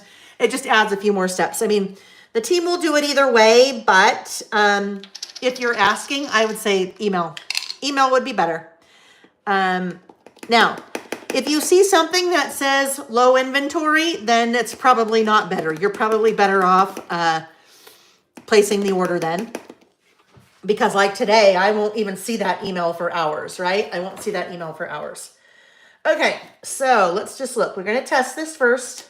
Make sure all is good. I say you should always test, always, always, always test before you do anything. I would much rather find out that I have a little Reggie cat hair stuck to my stamp when I'm testing over here as opposed to here, right? I am grabbing a pencil board because I cannot take, ooh. Wonder why I started there. That's funny. We'll come back and do something here. Because I cannot, it's going to kind of change things. That's okay. Because I can't take this out, because it's part of a notebook, I am going to add something flat, a flat surface in between my pages. That's a pencil board. So I have something flat to stamp on. All right. So pencil board is a fancy name for something flat that you can slide under something so you have a flat surface to stamp or write on. Okay, there's my two. And I'm not going to, actually, I'm just gonna grab another stamping block. That'll be easier. I need my two again in a minute, right? For 24 or for the second two in 24. So let's get our 2024. What are you guys doing today? Tell me. Okay, so Carol, here's the deal. Carol said, Lael, open the book and stamp with the book, open the opposite direction. So here's the deal. In this case, I could do that, but normally I can't do that. So that's why I didn't really want to do that. Normally, my Traveler's Notebook insert would be all connected together. The reason it's disassembled, it was because it was out for photography for the idea book. So normally, let's say I am trying to stamp, let's say I'm trying to stamp this or stamp this. Really, I can't do this and try to get this all the way out and then put that right there so I can stamp on because this is so bulky. All right. So I could do that in this situation because it's disassembled, but I think that may cause confusion. So, but that's a very good point. I could do that if I could do that here because it's a special one-off. It's always when something is different, it's always I always like to make sure people understand why it's different. All right. Oh, Heather's doing kitchen things today. She just put up 13 jars of bone broth. Now she's cleaning up. Oh my goodness. Wow, that sounds... And then bone broth, like to use in your soups and stews and things like that. Scrapbook Sister is setting up a 2025 planner for her sister-in-law. I love that. That is fun. Does she know you're doing that for her? Is that something she asked you to do? Or you're like, hey, I'm going to do this. Hello, Juris. Nice to see you. Juris, how old is your baby? I think because your baby was during the pandemic, I think, right? I don't know. It just seems like that's how I remember you is when you were pregnant, I think. Zen Girls is taking down Christmas decorations. Brenda is working on Christmas layouts. Merlene, how many Traveler's Notebooks do you fill each year? Sorry if it's already answered. No, not at all. I will tell. So I use Traveler's Notebooks for a lot of different things. So I will say for our lists, we probably have just over 100 lists for the idea book this year. And that's about what we had last year. So I'd say probably 4 to 5. A lot of it depends on whether I am doing double page lists or single page lists. So a lot of that depends, but I'd say probably 4 or 5 every year just for my listing. But that's because I'm doing every single list, right? All right, 2024. Karen is listing after an amazing restful night. Oh, that's good. That's always nice, right? To have a restful night. So this is funny. Most of you know Reggie, which is Sam's cat that lives with us. I haven't been testing. Reggie is an awesome cat. Love him dearly, unless it's the middle of the night, because in the middle of the night, he decides that he needs to wake me up. And he does that by attacking my feet. So I told you last night I was not feeling well. And I am not just to state as a fact, I'm not a religious person, so I'm not someone that prays. Last night I jokingly said to Nick, I'm going to say a prayer to the cat gods. And my prayer was that Reggie would sleep through the night and not wake me up because I hadn't been feeling well. And I was worried that if he woke me up, that I would not be feeling well enough for the rest of the night. And so I said a little prayer to the cat gods and bless Reggie's little heart. He did not wake me up last night. Well, he did at 6 this morning, but that's okay. I'm like that's fine. If I can get it up until, if I can stay asleep until 6 in the morning, then that's good. I don't even remember why I mentioned that. There was something that I saw about that. Oh, Karen, I know. Karen said a restful night's sleep. So yes, I had a restful night's sleep as well. I had one as well. All right. So let's do our little outlining here. And then we'll be ready for our list. Now, my other side, what did I do? I'm like so out of sorts because this is, and just, when it comes to this time of year, it's what we have to do. We've got to send it off so Amy can take crazy amount of photos. So here's something I need to do. I need to think about here. So I'm doing my outlining and I'm using my regular Sharpie, but you'll notice I didn't outline around the top yet because that is where that tip-in tape is. So I'm going to, for that part, switch from my Sharpie to a Zig Photo Signature marker, okay? Zig Photo Signature marker is meant to be written with on slick surfaces, okay? So if you write on a photo, where's that photo that I had? Oh, here we go. So if you're writing on the photo, and let's say I'm going to say here, fun in the sun. All right. So if you've ever tried to write on a photo before, does not work. You might start, even if you're using a Sharpie, you might start and then it like dries up. It doesn't know how to work. Even a permanent marker, a permanent pen like a Sharpie, does not necessarily work on a slick surface, okay? So it's fine there. It's not rubbing, it's not smearing. I'm going to use that to do my little outlining right here because that's a slick surface. So then that way it will be totally fine. Okay. So now we are ready for our list. Oh yeah, that's in the other room. Okay, ready for our list. I think what I might do right here is, because there's going to be a lot of writing here, we'll do a little bit of maybe one of our double underlines just to kind of separate that visually from what we're about to do, because there'll be lots of black.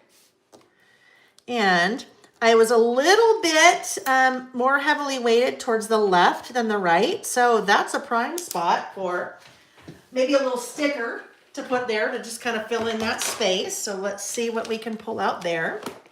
And then we will do our list. So here's the thing. And this applies both to About Last Month as well as About Last Year. Nick and I are at a stage in our lives. We are empty nesters. Nick is, I'm not going to say winding down his career, but he will be, retiring in the next probably 3 to 5 years. And if he's in the other room, he's probably saying, no, tomorrow. He would love to, retire any day. He's like, I can help you with your business. And I'm like, oh yeah, don't retire. Anyhow, and I own my own business, so it can be as flexible as it needs to be, right? I like this little guy. Maybe just this little cute pink fly. I'm adding a little cute pink fly. That's kind of the perfect size there, so that works. So we have worked our whole lives both very hard. We have saved for the things that we want to do, and we've made our priorities kind of everything that we've done to get where we are in life is so that we can enjoy where we are right now. and continue to enjoy. So for us, there's a lot of traveling. There's a lot of kind of experiences that we have kind of made priority in our lives. So when you look at my about last year or about last month, there's a lot of in the RV or going on long weekends or taking vacations, things like that. So you'll see a lot of kind of experiences in my photos and what I'm writing. And you also see a lot of people. Because people are very important to both of us. We have a very strong, small friend group that we have all went to college together that we do a lot with. I do a lot of teaching and traveling, and so that's part of what you see. But I would never want someone to not do something like this, whether it's about last year or about last month, because you feel like you don't have things to put on your list. You could be your whole, if you were to do an about last month, could be all of the different things that you cooked. Maybe you love to cook. Maybe there are different recipes that you tried. Maybe you love to read and you're an avid reader, and it could be the different books that you read. Maybe you love to go see movies. Maybe you love to watch movies on Netflix and any one of the 3,012 streaming services that there are. Maybe you do a lot of volunteer work. Maybe there's so many different things that could be on your list. I just never want somebody to go, well, I don't have all the photos like that of different things. This is my list and then you have your list. So I don't want you to look at what I'm doing and think that that's the way it has to be, or that's the type of thing that has to be on your list. Okay. All right. Jen Heckman said, picture mate question. I just tried using Canon matte paper. It got stuck. Does anyone have paper recommendations? Jen, I will tell you, I've used Canon. I've used No Name brand. I've used Epson brand. I don't notice a difference in paper. Now, if you haven't told the printer what type of paper that you're using, that could be the problem. And I don't mean manufacturer. I mean whether it's matte or whether it's glossy or semi-gloss or something like that. So that could be the issue. I wouldn't necessarily throw the paper away yet. Okay. All right. Okay, let's keep going. Now I'm ready to write my list. So, as I mentioned at the beginning, which seems like days ago, right? It's been a while. As I mentioned at the beginning, this was really easy for me to put together because I've been doing this list every month for all of 2024. So I have a little folder on my phone, an album in my, how am I saying this? I have a little album in my camera app on my phone that's called About Last Month. And every single month, my photos go in there. So that when I did all of this for this year, all I did was pull up that folder and I had way more photos, but then I just choose what I wanted to work with. So that was really easy. And then I could either go back to all these photos so I know what to write here, but I also have a note in my phone that's an ongoing note where all year long I've been keeping track of, so I could do my list each month, what goes here. So if you are thinking ahead, if you want to start, if you haven't been doing this, think ahead now as you start doing 2025 and make sure you're writing down somewhere all of the things so that when you go to do the one at the end of the year, it makes it easier. Okay, so lots of things. I have photos for a lot of these things. I don't have photos for some of them. It's just going to depend on kind of what I'm doing. Last thing I will tell you, in the description box of the video, I have linked to the 4x6 photo paper that I use primarily and the 5x7 photo paper that I use primarily if you're looking for a recommendation. All right. Oh, gosh, last thing. I need a bullet stamp. Bullet stamp is what I am going to use to separate each of the items on my list, right? So let's do, well, we kind of have a little, I don't know, do I want to do a flower? Maybe we'll just do all right, I have 3 bullet stamps, bullets and more 2, and bullets and more 3. So lots of bullet stamps to choose from.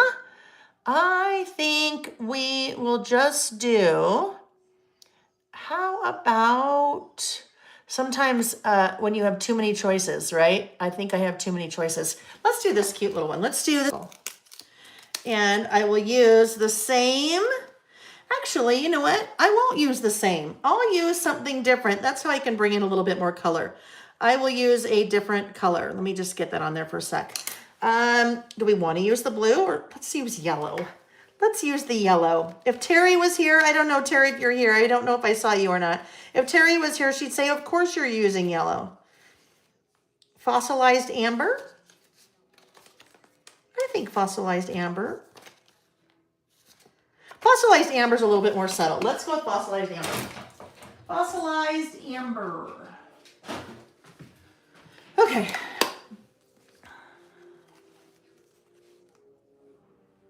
Oh, it looks like Amy just linked those two if you're looking for them. Okay, so I just put that stamp, that bullet stamp on the stylus. Stylus is another one of my products. It's for your little teeny stamps, okay? So even if you have the smallest stamping block known to man, which is probably, I don't know, maybe like this one. This is one of my little acrylic ones. So not very, it's really not very big, but it's pretty big when you're looking at a little teeny tiny stamp like that. So this is what I use the stylus for all of the bullet stamps when I'm using bullet stamps. There is a little label on there. That label is on there for a reason. They cannot etch. They cannot put any kind of marking on a cylindrical piece of acrylic like this, acrylic stamping block. So we've added a sticker. That sticker is a point of reference for you. So when you are working with a stamp that has a direction, right? This one has a direction because it's a heart. When you're working with a stamp that has a direction, it's nice to know where to put that heart each time, right? How to hold that stamping block so that every time my heart is in the upright direction. So if I line that stamp up with the little sticker that's there, and then I pay attention to where that sticker is each time I'm stamping, that's my way to make sure that my little heart is always in the same direction and not upside down or sideways or skiwampus or something like that. All right. Diana said, my favorite thing about Lael's products is the quality and thought that goes into each product. Thank you, Diana. That is very much appreciated. I will tell you why I think that is.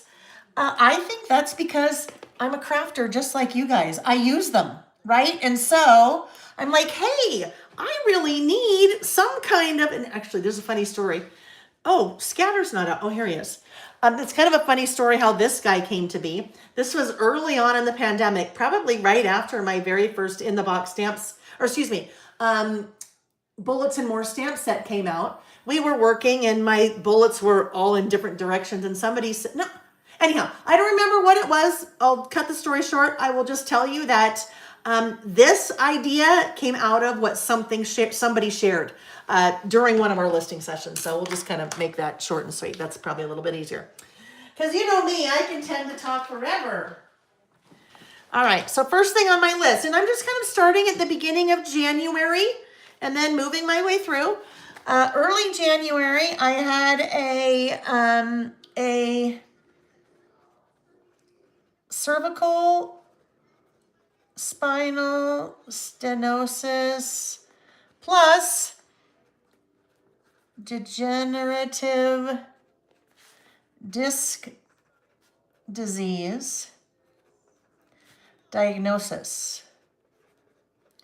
I did not know I had any neck problems. And then through some other health things that came up, I learned that I had some moderate to severe neck problems. So that was kind of how 2024 started. We did lots of travel. Nick and I did lots of travel. We spent a week in Hawaii. I am very fortunate to do that every year because Nick has business in Hawaii every year. We were in Carmel with our friends. So this is just a recap of the year. So what's kind of fun is now I can go back all the way to 2020, which is the first year I did this. And for every year, I can just get a really quick recap of kind of what happened. I released second idea book.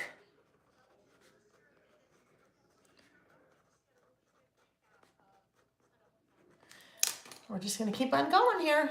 And this is a run-on list. So if you've not been with me before, at the beginning I was talking about how I think this is a super easy, approachable way to memory keep because I'm journaling here, right? I'm journaling, but I'm just making a list. So I'm not trying to make this sound very eloquent and prolific like I am Ernest Hemingway. We did Monument Valley. Monument Valley is, there's a scene from Forrest Gump. Oh, it's hard to see. Anyhow, Monument Valley is in southern Utah. And when Forrest Gump is running, when he decides he's going to stop running, he's stopped running on that road. And there is a sign there that says Forrest Gump Road, or I don't know, something like that. I taught at the 3 Craft Chicks retreats in April and August. And that we're just kind of following along with some of my photos here. Nick and I did Orlando. He was there on business, so I said, well, I'm coming. Orlando plus Walt Disney World plus Epcot. Now, I know it's not called Walt Disney World, but Magic Kingdom or whatever. But that's what I'm calling it. I'd been to Disneyland my whole life. Never been to Magic Kingdom or, in the Florida side. My mom's dog Murphy passed away. And Frankie, her new dog, Frankie joined the family. We are trying to introduce Frankie and Reggie. Frankie, my mother's dog, and Reggie, Sam's cat that lives with us. That's going well so far. Wanda said, Lael, I've been with you from day one during COVID. I wonder how many others have. Oh my goodness, Wanda. Denise has as well. You guys, that is amazing, Wanda and Denise. I know a lot of you have been. Some of you have just barely found me, and some of you were there from the beginning, and some you guys picked me up along the way, and you've been in and out and back and forth. And it's just, I always say that I'm just so appreciative that you guys give me a reason to be here, because this is almost the only time where I do craft for myself. This is all for myself. I'm not designing a class. I'm not designing a new product. I'm not, this is all for me. And if it wasn't for you guys, I wouldn't be doing any of this, because I would not give myself the time to do that. So thank you. Miss Waddell has as well. Carolee Ty Lynn. Now, that's interesting because you don't pop in the chat much, do you? I love that pulled you out a little bit. That's so fun. Jurist as well, right? Cheryl hasn't listened every week, but she started in week 1. Cheryl, everything are you okay with the fires? So I know, no. I just confused you with somebody else. You are more eastern part of the United States, or Midwest, right? Tracy is close to the beginning. Carolea said I'm usually working on my listing. Well, I love it when you guys come out of the woodwork and say hi. Sarah Foss has been here since week 1. She hasn't missed. Yep, Cheryl. I know I missed. I knew as soon as I said it. All right. Okay, so let's keep going. Where are we? Oh yes, I got to see the Northern Lights twice. And that was in Utah both times. Which Northern Lights have been on my bucket list for as long as I can remember. And I just, knew one day we're going to go to Iceland. I don't know when it is. And I'm just going to cross my fingers and hope. And then twice this year because of the solar flares, right? So that was probably lots of highlights in the year, but that was probably one of the biggest for me. Just because that was just so incredibly special. Nick and I did the Kane Brown concert. We just love live music. So I'm just going to list them all together, even though they didn't happen together. We saw Kane Brown. We saw Luke Combs. We saw Chris Stapleton. And Sam and I saw Post Malone. That was a good year for concerts. So if you are doing a 2024 year in review with me, I would love to know. What's one thing on your list of your about last year? And if you're not doing one with me, still, what would be one of the things on your list? What would be on your list from a 2024 year in review? And here's the thing, it's not all good, right? Sometimes again, your list, you get to decide what you put on here. But we have one of the things on my list is cancer. Now that's not me. There are a couple of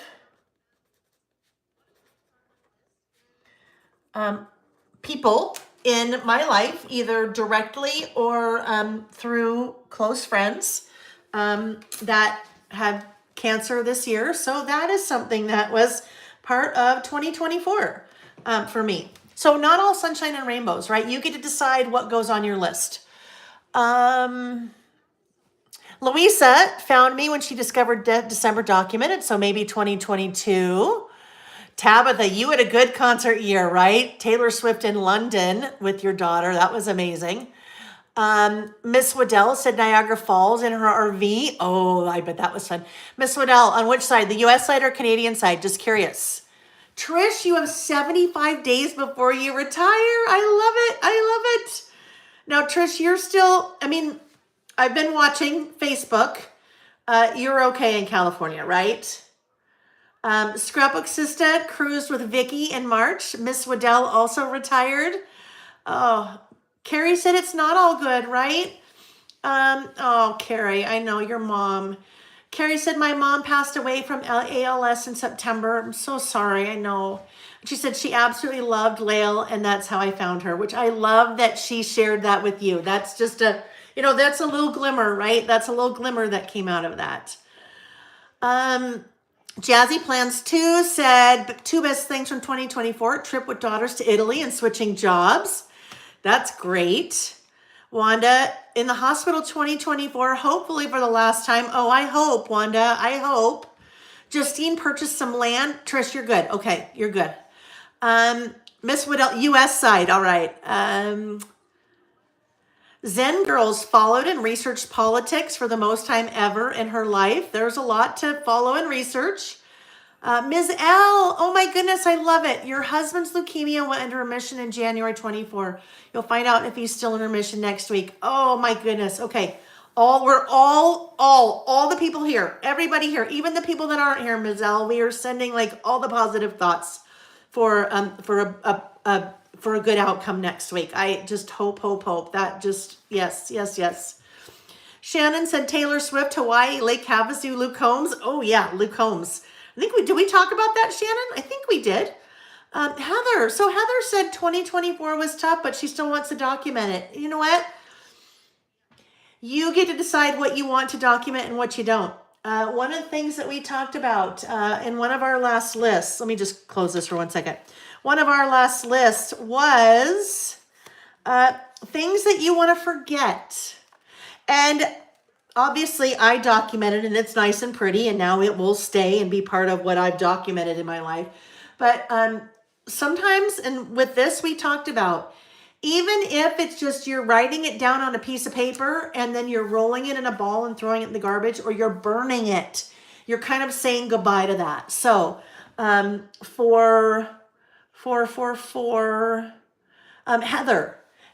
may be documenting it like this for prosperity, or she may just be making a list of the things and then saying, you know what, documented, garbage, burn it, whatever it is. Louisa went to Oahu and saw double rainbow. Oh, that's awesome. Bella Stella welcomed her sister's first daughter in 2024. So many great things, right? So many great things. Oh, guess what? So there's a lot of big things that people are saying here. But you know what? You might say, I watched all of Yellowstone and it was my favorite series ever. That could be something on your list for 2024.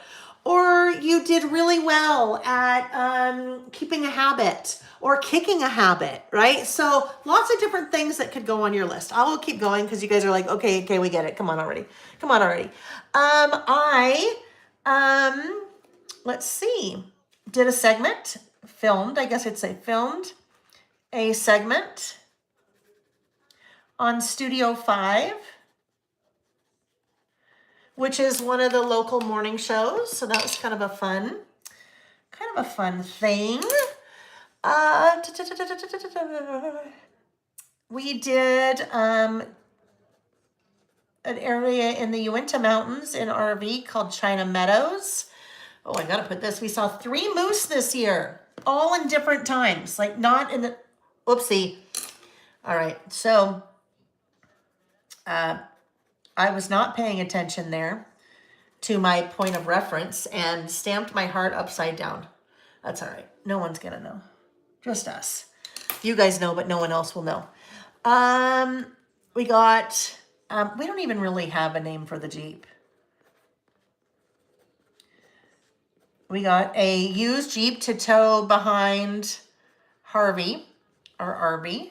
So we had a lot of fun, kind of doing some just Sunday afternoon drives in that. Jack and Kat. So Jack and his now fiance, Jack and Kat visited twice. Jack and Kat got engaged. So that was very exciting.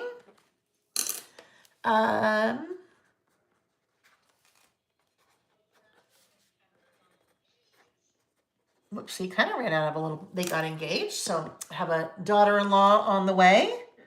Well, I guess you could call her daughter-in-law now, right? We did Flaming Gorge. We did a good amount of trips in our little Harvey RV this year. We did Flaming Gorge. We did, let's see here.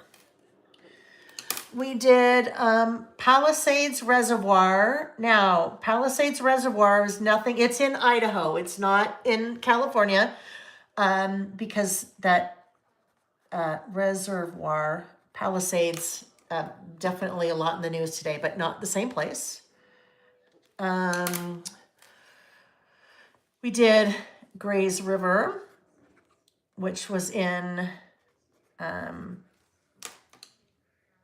Wyoming. Those two the same trip. Jack. So Corbeau. Corbeau is a new restaurant where Jack is the sous chef in Tacoma. So that was very exciting for him. Where are we? Oh, okay. So we did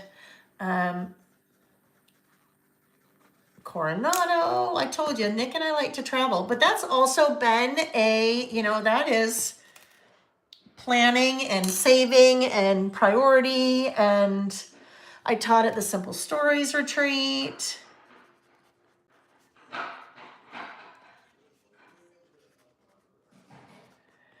I had 3 lost pallets of product from China. That was a cluster. 3 missing pallets of product. All the things that you want to remember. Not. That's probably should have been Amy, that should have been something on my things I want to forget about last year was the missing pallets. 3. My mother broke her hip. It was kind of a lot. There was a lot going on in 2024.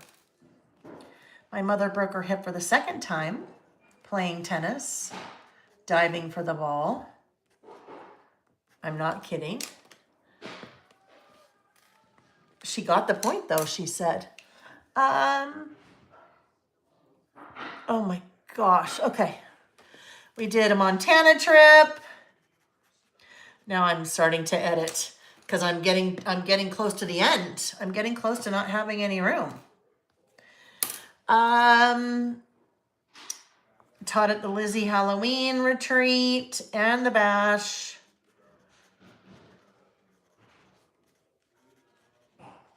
Whoops. The Xmas bash. All right, I better look at my list to see what I have room for now. So here's something else. Well, I'll mention that in 1 second. Let me look.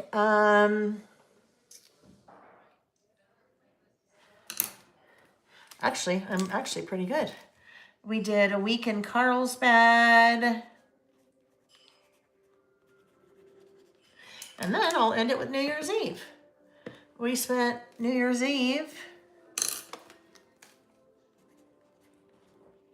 with our group of friends from college. All right, so there we go.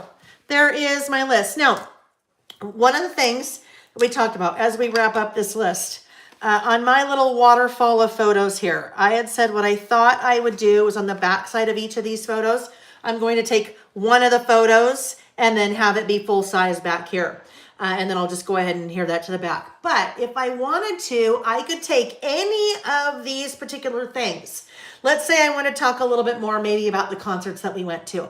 I could write, journal maybe a little bit, a few more words about any of those things. So I could do that on the back of any of these pieces. So I still have to figure out. I also have all of this space too now, right? So if I wanted to do more writing, I could do that here. But we have just basically taken a full year and boiled it down into a 10-inch by 8¼ inch space with words and 48 photos. And that is about last year. Okay, so let's go ahead and get that cleaned up and we will talk about our next list. We still have 2 more lists to go, you guys. We still have 2 more lists to go. And I probably missed, as I was kind of wrapping that up, again, I may have missed a whole bunch of things in the comments. So if I did, it was not personal by any means. I just didn't see it. So, oh gosh, I need some lotion on those fingers. If I missed it, just do me a favor and type it in again in the chat, and then I will see it, hopefully. Don't be shy. Do not be shy. What's that song? She's so shy? He's so shy? He's so shy, yeah. Don't be shy. All right.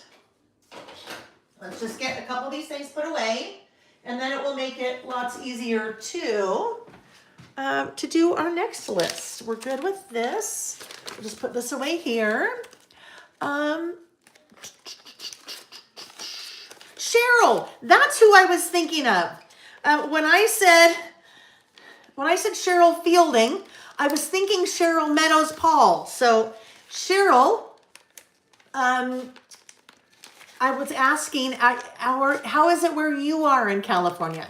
So she said in Reseda, so safe, but don't want to be caught unaware, right? It can't be too, you really? Yes, I shouldn't say you can't be too safe. I should say you just, Boy Scout motto or Girl Scout motto, be prepared, right? All right. Okay, so that's our first list. Our second list is in the news for 2024. So we have this time of year, there's probably a 4-week period of time where we are doing same lists every year, where we are wrapping up the old year and we are then moving into the new year. So the second list that we need to do to wrap up 2024 is an in the news list. Now, here's the thing with in the news. In the news can be, I shouldn't say in the news. News can be very political. So news can be very divisive, right? So when I do my in the news list, it is just the facts. I am not adding any commentary about the news. And I ask that you guys do the same in the chat. We've never had a problem, but I always ask that, always like to just mention that because nobody came here, hopefully if you came here for news and politics and divisiveness, you've already left because that is not what we're about here, right? So I did the exact same thing all throughout the year for in the news that I did for about last month because I do in the news every month. We're going to do that over here. I do in the news every month. For example, this was December. And if I'm doing that every month, I have printed photos. So I have them on my camera roll in its own folder for in the news. Every month they go in there. And then I have a running note of all the news things that I added to my list every month for the year. So at the end of the year, when I sit down to do in the news for the full year, super easy because I have all the photos in one spot and I have all the items in another spot. So I mentioned that there were going to be a couple ways today that I showed you how to add more photos or incorporate more photos in your listing if that's something that you want to do. So here is another way. For this list, I need to switch things up a little bit differently than I normally do it. Yes, dear? Are you on the second list yet? Yes, we are. We're on the second list now. All right. Are you a timekeeper? No. No. But I am going to have another sip of coffee. Did you get to come back in? I'm sorry, what? Did you get to come back in? Yeah, well, he was sitting outside staring at me through the glass, so I figured he wanted to come back in. And as soon as the cat came back in, he gets in his little bucket on my, desk here, and he's good. Okay, more coffee. All right. So, usually what I'm doing, well, I guess I've kind of switched it up. I've been trying to switch up in the news because I started getting really bored with it. Seemed like I was doing the same thing a lot. So, this was a different version where I've had kind of scattered photos across a spread. Then, do I have another one in here? I think there's a spread, maybe, or this might still be with Amy. Yes. So that's all I can show you because the last one is still with Amy for photography. So what I'm going to do on this one, usually I end up with photo over here and list over here. This one I'm going to flip-flop, and this one I'm going to flip-flop for a reason. I need to put pattern paper down here. Or in a lot of cases, I'd be putting a photo down like that. My photo would go here and my list would go over here. But my photos are going to be a little bit different. And so my list is going to go over here. And I don't want to write directly on this page because of what I did here. I stamped. And I stamped with a pretty dense color with a lot of pigment. And I stamped with fairly large stamps there. So what has happened on the page prior is that there's a little bit of shadowing or ghosting. So you can kind of see those numbers and kind of see the pink a little bit through. So I'm trying to hold that so that you can see that. Okay, good. You see that shadowing or ghosting? Nothing wrong with that, but I am going to kind of cover that up so we don't see it. Here, there, list over here. So I need some pattern paper again. What I was not planning on using, I don't think, pattern paper for this, was I? I don't know. I don't remember. I'm just pulling, well, nope, I was. Okay, bear with me while I get my head on straight again. Here we go. Oh, here we go. All right, for the record, I'm going to use for the record on this. So if I am using, pattern paper, this is what we need. Pattern paper. I just want some kind of basic, this, let's think about this one. This camera one, my photos are here. My list is here. I just had to write that. So that I think could go there. That will be our background there. My list is going to go over here. So I can stamp directly on this page. I had to double check though to see what I'd done on the prior page. Basically exactly what's going on here. I didn't want to write directly on this sheet because of the shadowing or ghosting. So I'm looking at writing on this sheet I need to double check to make sure I'm not going to affect anything here. I'm good. So I can do my list here. I can do my photos here. That will go down as a base. And then I need one more really basic. Maybe this guy.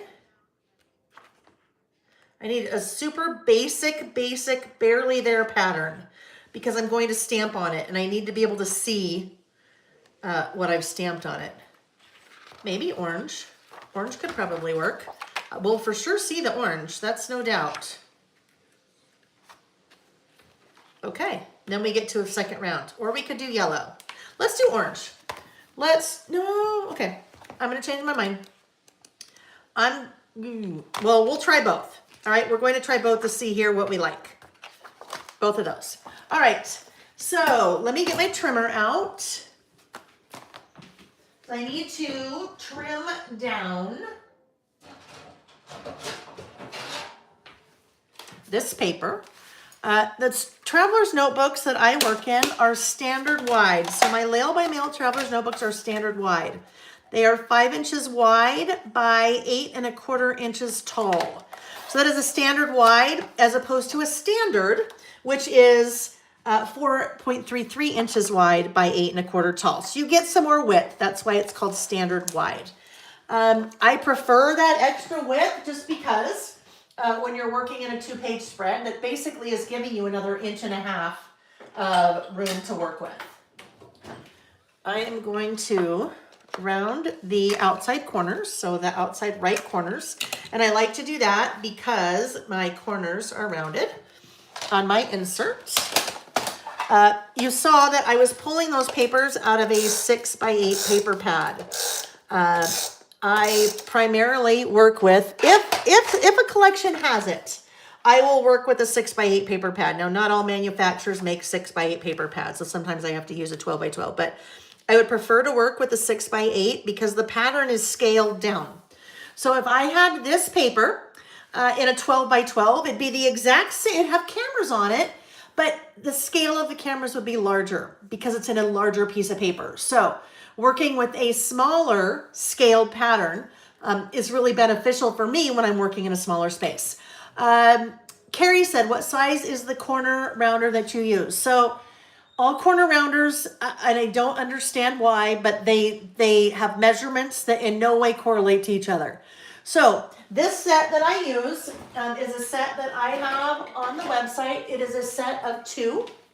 There is a 1/2 inch round and a 1 inch round. And I use kind of both of those interchangeably. It seems like I'm mostly doing this 1 inch round, okay? Not any 1 inch round, but this particular 1 inch round when I am rounding those corners like that. All right, so now we are looking at either one of these. We're going to try both of these. So I am going to use the In the News stamp set. The original In the News has a typewriter on it. And that typewriter is something that I use quite a bit, both in the news lists and non in the news lists. That stamp set In the News with that typewriter, we also came out with another stamp set called Just My Type. That is the typewriter. This is more geared towards maybe card making because you have some sentiments like you're my type of friend, congratulations, vintage and cool, you're not old, you're vintage, another year older, the next chapter starts here. So just some different things that you could use with that, whereas that one is geared more towards the news, but same exact typewriter. I am going to stamp that typewriter and then I am going to use that In the News typewriter die. So we'll stamp it and then we'll cut it out with the die. I am putting this on What's New Wednesday. I just showed this the other night. This is a magnetic die stand. So if you are working with your dies, your metal dies, a lot of times I'll be working with it and then I set it back down and then it's getting lost on my work surface. So that's just a nice little magnetic stand that you can put your little die on or dies on as you're working with them. Okay, so let's get that out. Let's also get that stamp. If you would like to see some different ways that typewriter stamp has been used, and you can see this with with the majority of my Lail by Mail products on the website, where you'll see the image of the product, and then you'll see examples of, different projects using it. So you can see some different ways maybe that's been used. All right, so we need a stamping block. Stamping block, super important tool when you are stamping, right? I like to do what I call right sizing my stamping block to the stamp. So you've seen I've used a number of different stamping blocks so far in my stamping, right? I think it's really important if you're stamping that you have a variety of stamping blocks, because you're going to have a variety of sizes of stamps. When it comes to something like this guy's pretty big, right? I need to have a larger stamping block. So really, if you're stamping, you have to have at least one stamping block, right?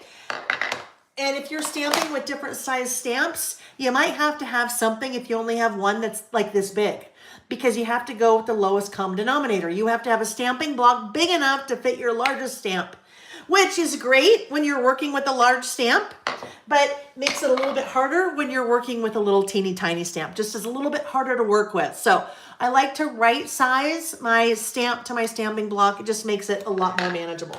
Lots of little tips that I share when we're working. That's a big one. I have not always been a stamper. I got into stamping at the very beginning of COVID.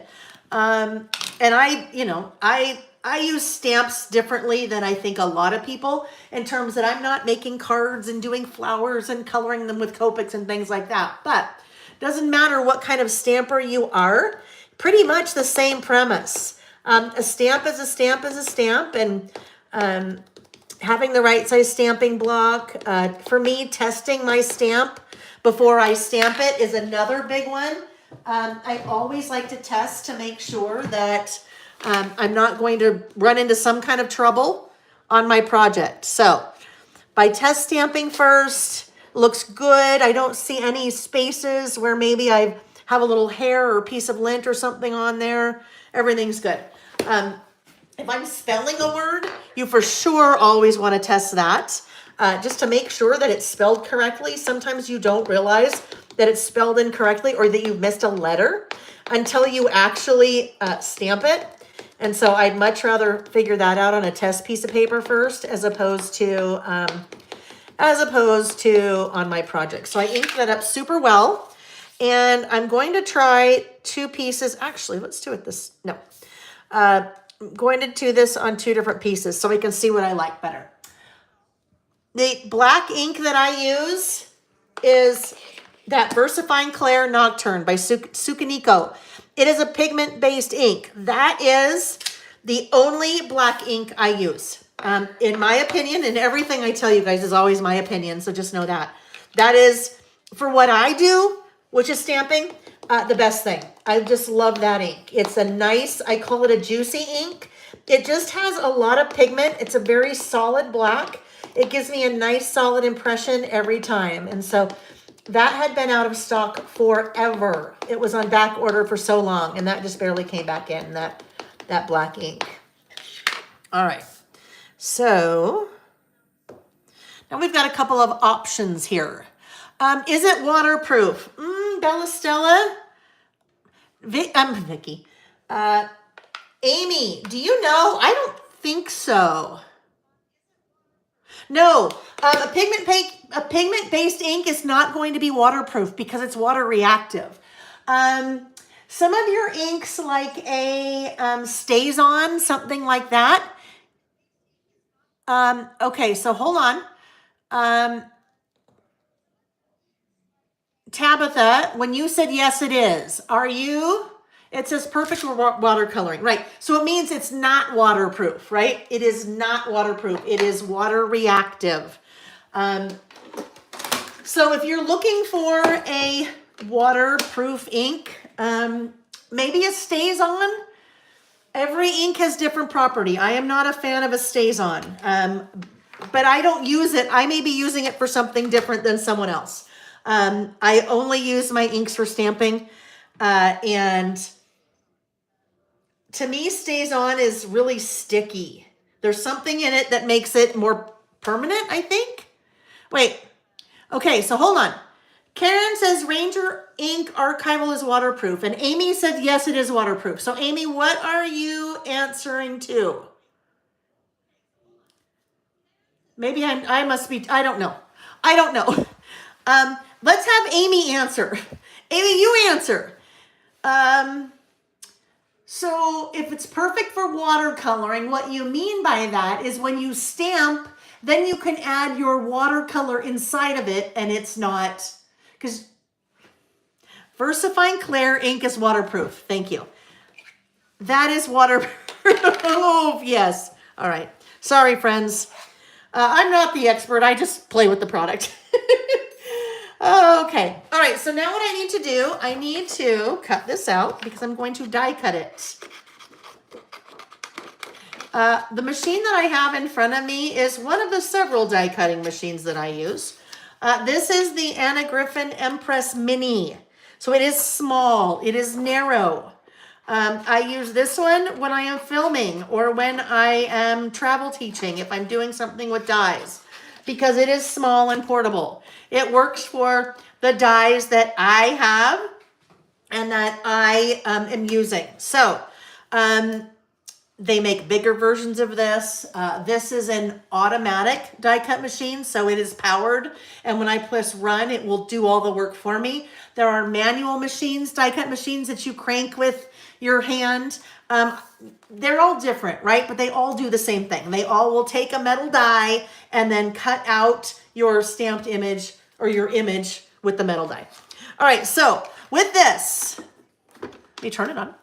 I have plates. I'm basically making a sandwich here, all right? So bottom plate is like my piece of Wonder Bread. And then I have my, sometimes I put a little shim in there. I'm gonna put that in there. Then I have my magnetic mat. My magnetic mat is like my bologna, okay? And we're making a bologna sandwich. Then I have my cheese. That would be my piece of cheese. Then I have my die. That would be my lettuce, all right? So I'm going to take my die and I am just lining it up so it is pretty much lined up with that stamped image. And then I'm taking my second piece of bread, all right? There we go.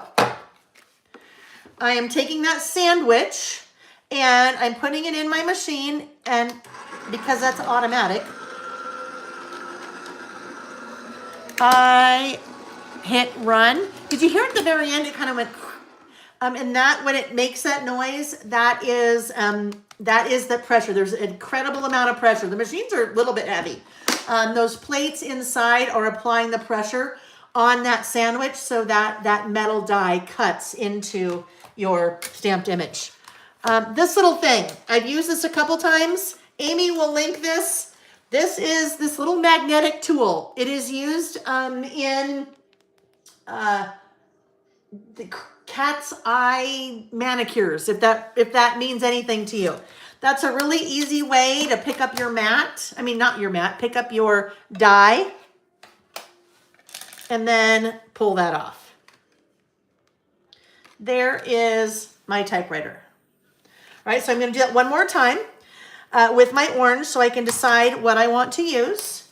When you are die cutting, it's a little bit of a process, stamping and die cutting. It's a little bit of process to get out your stamp, get out your ink, get out your paper, stamp, get out your die cut machine, get out your die, and go through the process. So if you're doing that one time, it's not a lot of extra work to do it 12 times. So if you have a stamp and die set that you know that you will use often, or maybe just a couple times a year, it's not a bad idea to do a little bit of batch processing, right? So if you have your inks out and your paper out and your stamp out, why not stamp 10 or 12 typewriters at once? And then as you've got the die out, then go ahead and die them at once. So that when you are ready to use your typewriter, for example, it's already done for you, right? And maybe you just do it on white cardstock or what have you, but then it's already done for you. So you are not having to get everything out every time. Sometimes, at least for me, that is what stops me from wanting to use a tool, because I have to get it all out. I'm like, oh, I should really stamp that. That'd be so cute. Nah, I don't want to go to all that work. And then you just, don't do it. So if you are getting it out, maybe not a bad idea to do a bunch of them at once. Yes, Heather, it's for magnetic nail polish, like the cat's eye. That's what that's for, but it works really well for just pulling off your die like that. And then it goes on my little stand and it's, you know, I know where it is. All right, so there we go. We have both of those. Let's get this little guy out of the way. I don't plan on doing any more die cutting today. The dies are fun. I've not ever really been a person that's used metal dies before. I mean, I have a little bit here and there, but you know, there were some stamps that we have that it just made sense to do dies with, like the typewriter and like the clips, the little clip stamps, and 2 new dies coming that I think you'll be pretty excited about come next week. I think you will be pretty excited about them. Okay, so let's clean this guy off. Really good idea to just clean your stamps right after you use them, right? It's kind of like your dishes after dinner. Well, you could either clean them and put them in the dishwasher right away, or you could put them in the sink and deal with them the next day. But you know what happens when you do that? It's kind of hard to get the food off, and you have to work a little bit harder, and you wake up and the kitchen's messy. No. If you clean off your stamp right after you use, just a good habit to get into, right? Just a good habit to get into. Okay.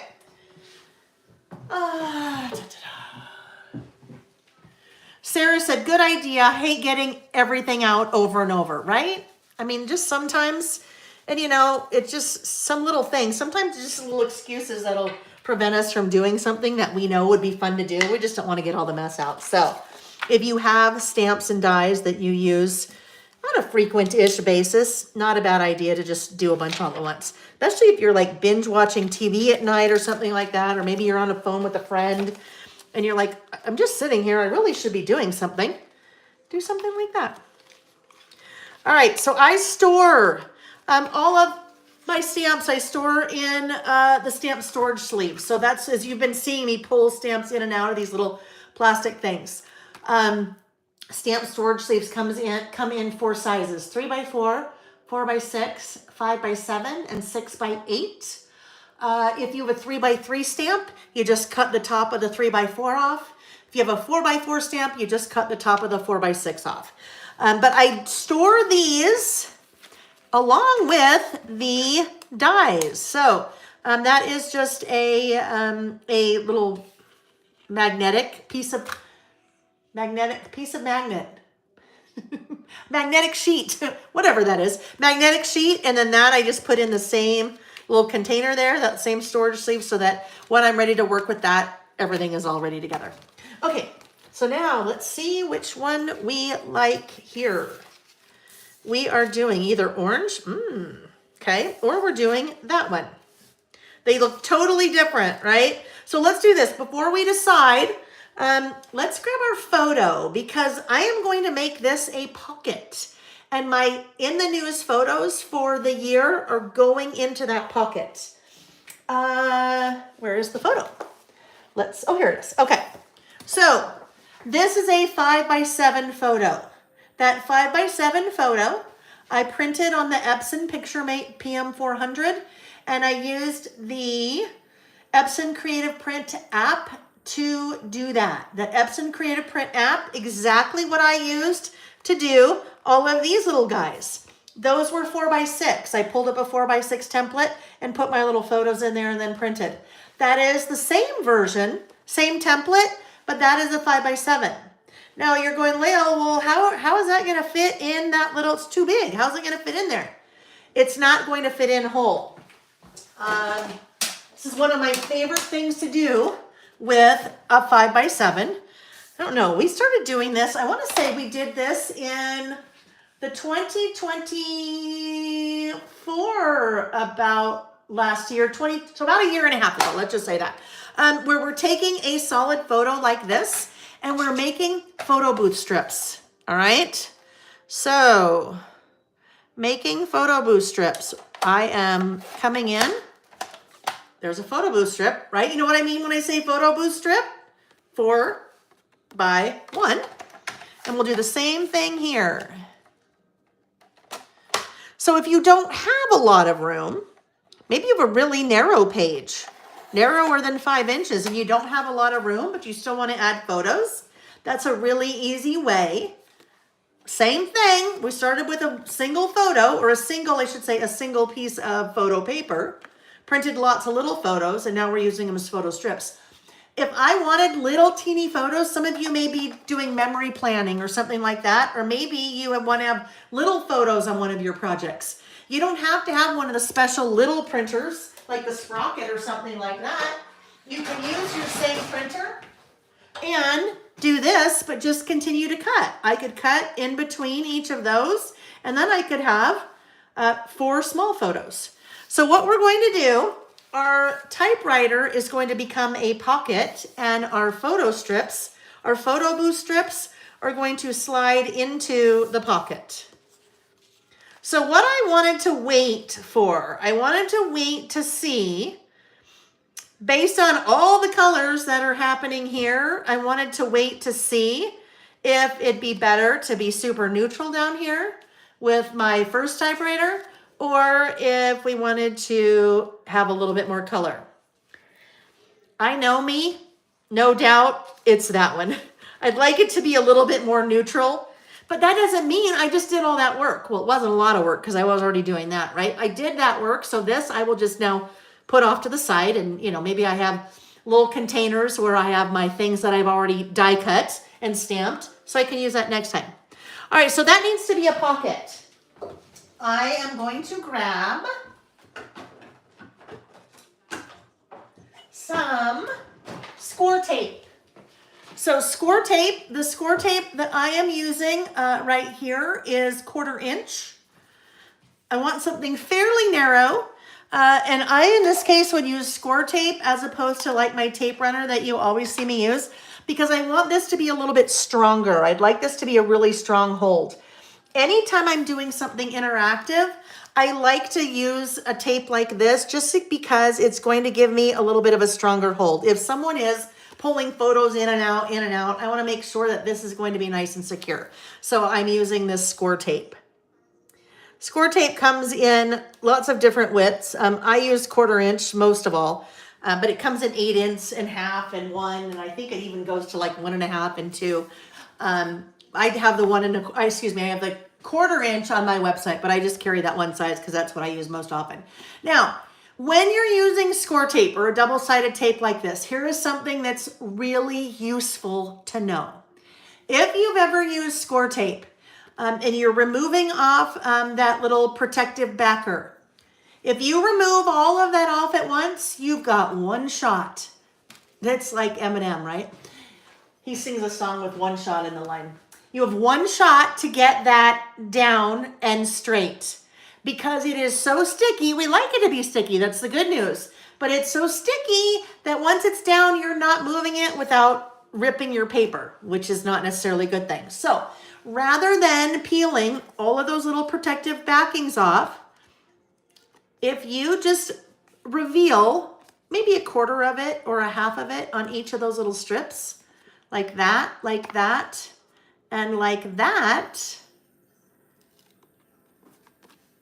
that now is a little bit sticky, but not all the way sticky. So look what I can do. I mean, I am, like, seriously, I am touching that.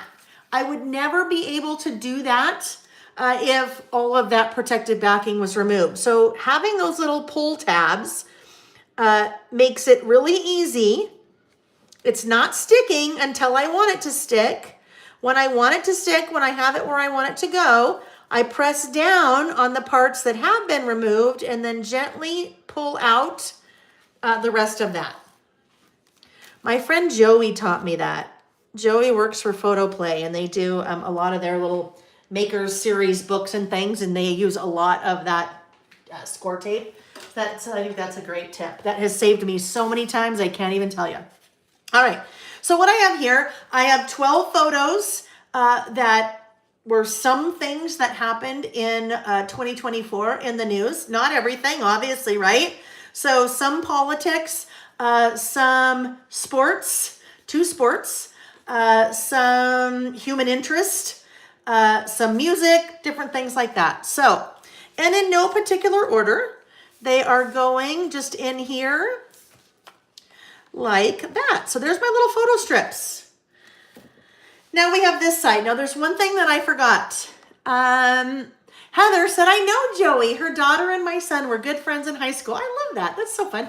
Joey and I have known each other. Oh my gosh. Joey, I probably met Joey when Joey worked for Basil many years ago. Many years ago. All right. So I forgot. I'm going to have to do a little bit something different over here. I still will do my list here, but after we were done last week, I tried to move this page, even though I had already adhered it. Doesn't matter why I tried to move it, but I ripped a little bit of the paper right here. So my paper's ripped a little bit, so I'm going to need to put something there.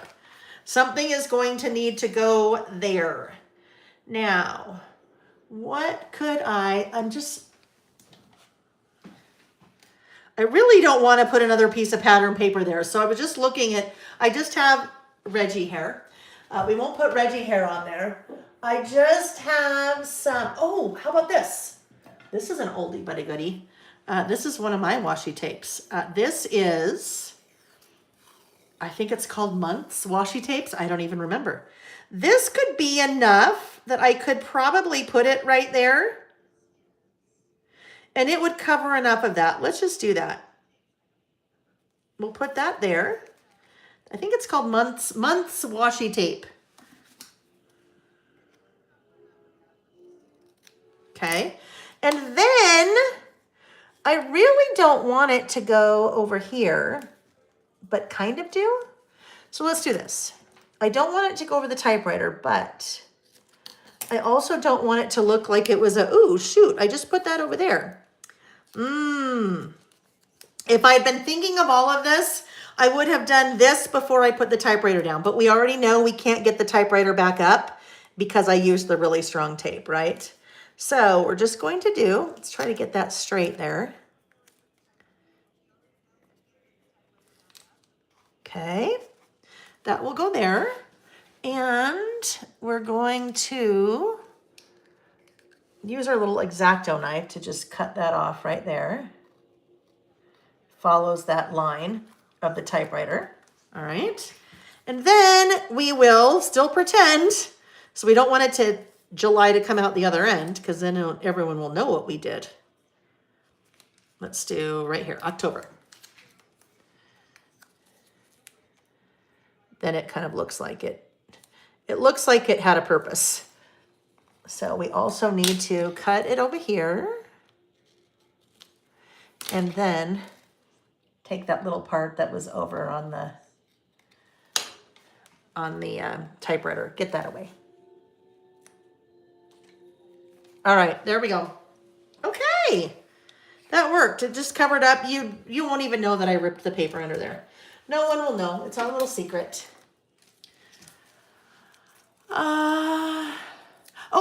Oh, I missed it, Colleen. I missed the angel time by 1 minute. 1 minute. I always think, so I think of two things now, Colleen, when I see angel time. So angel time, always, it's uncanny. And some of you have a time like this that you see on the clock quite frequently. Some people call that your angel time. In my head, before I even heard that reference to angel time, I've always just in my head said, oh, that's my grandma. My grandma is no longer living. But I've always said, oh, when I see 12:34 or 1, 2, 3, 4 on the clock, that's my grandma. And she's just like, hey, just that's her way of saying, hey, reaching out, thinking of you. And it's uncanny, the situations that I've been in or the places that would totally remind me of her. Like there'd be a connection, and I'd look at the clock and there it is, 1, 2, 3, 4. So yes, some people call that their angel time. But now, Colleen, anytime I see angel time, 12:34 for me, I think of my grandmother and I think of you. Because Colleen she's always just on it. She's always, whenever we're listing, she's like, oh, it's angel time. Do you guys have a time like that? The smudge in the middle of my page, right there. I wrote list on there because in my head I kept getting confused because normally, I don't even know. This is why. As I was sketching my list, all of that was going on the left page. So I had to make a little note for myself in pencil that I was doing the list over there so I wouldn't forget. So there's my list. That's why I put that there. And I just erased it. Stephanie said, same here with certain times, right? Isn't that? And then you wonder, so what's the science behind that? Do you really see all different times on the clock? Obviously you do. But you're so in tune with the particular time that now you're noticing Hi, Cindy. Cindy said 11:11. Yeah, I see a lot of people that say 11:11. I see a lot of people that say 11:11. All right. Okay, so now I need a couple of stamps. And the stamps that I'm going to use here, I'm going to use this guy. I love this one. I mean, this is like a favorite child. This one of the In the News 2 stamp family, that one is the favorite child for me. So I am going to use that one and I will stamp that one right up at the top. Oh, so when I was talking about the stamp storage sleeves before, I always just do this. I don't even think about it. The way that I store my stamps in the stamp storage sleeves, I put a piece of cardstock in the back. You could also put the backer of the stamp. So when I say the backer, I mean this. You could cut that down to the size of the stamp sleeve. And I always put that in there. And the reason I put that in there is you have plastic sleeve, and then you also have the plastic coating on the stamp, the front and back. So sometimes that plastic wants to stick to the plastic. So if I take my white cardstock or the backer and put it from the back to the front, it helps to kind of pull it out. That's what you see me do. I just didn't really explain that. All right, so news will go there. Now let's see, what if maybe we should also do this little definition, this newsworthy definition right over it. And then that way I'm kind of making a nice little frame here for the things that are going on my list. So let's do that. Now color-wise. Color-wise, I have a lot of colors, well, kind of to choose from.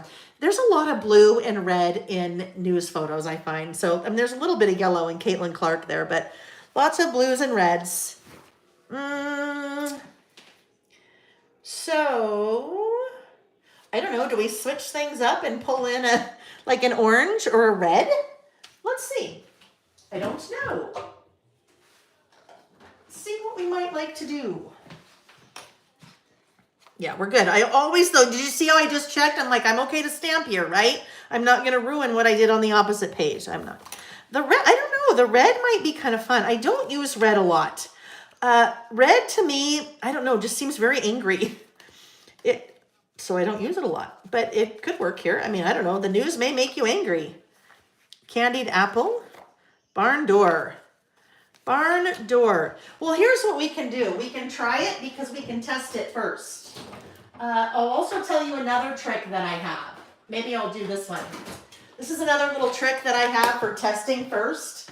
So, sometimes you know that you want to stamp and you may even know what color you want to stamp with. Hold on, I walked away for 1 second as I'm looking for...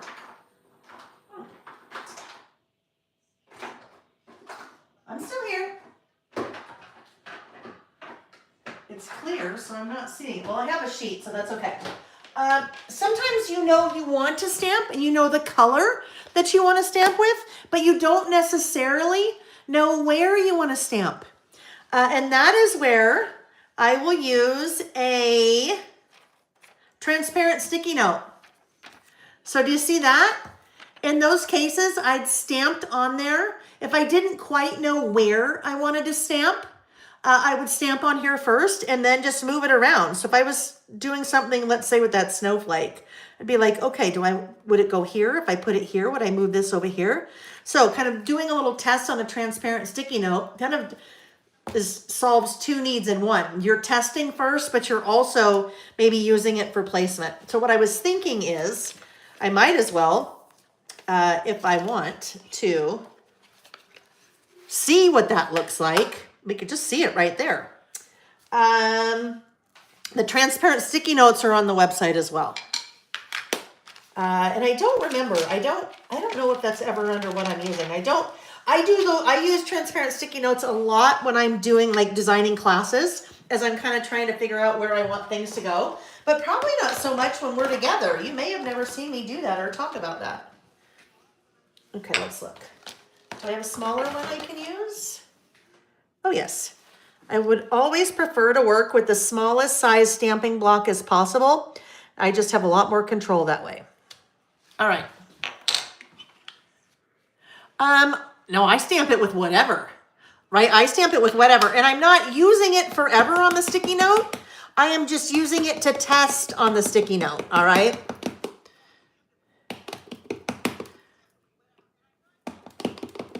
Like I wouldn't put it on the sticky note and then adhere it to my project. All right, so let's see.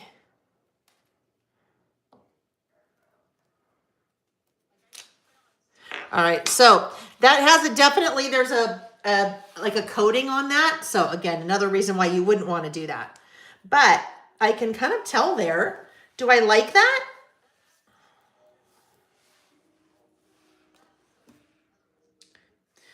Sure, why not?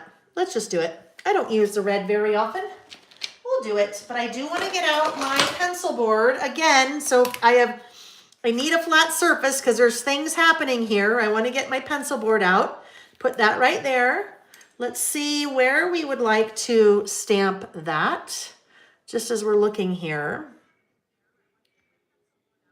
We better stamp right here. I think that's probably where we need to go a little bit higher, maybe than we would normally do. Now this guy, I am not going to reuse this, okay? That is just one sticky note, so I can take that off. But I'm not going to reuse that. That's probably will get red all over me.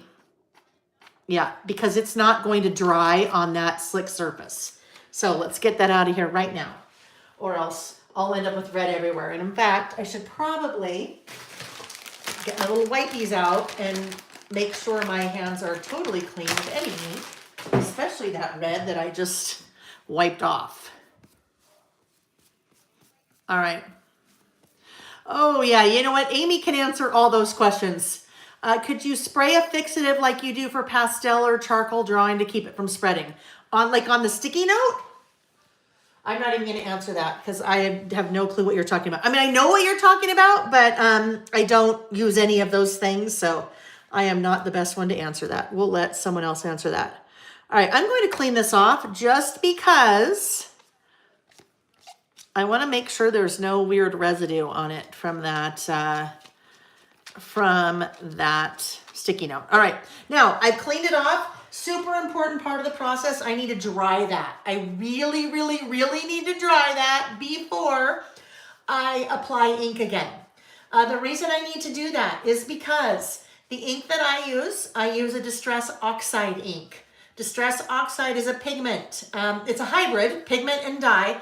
But the pigment means that it is water reactive with that. So I need to, a pigment-based ink, I need to fully dry that before I re-ink, or my ink could react with the water, the moisture that is still on that stamp.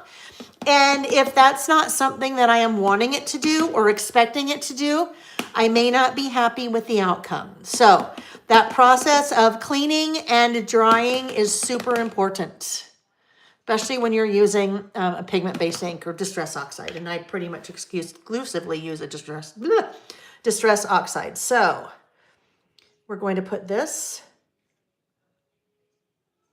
right there.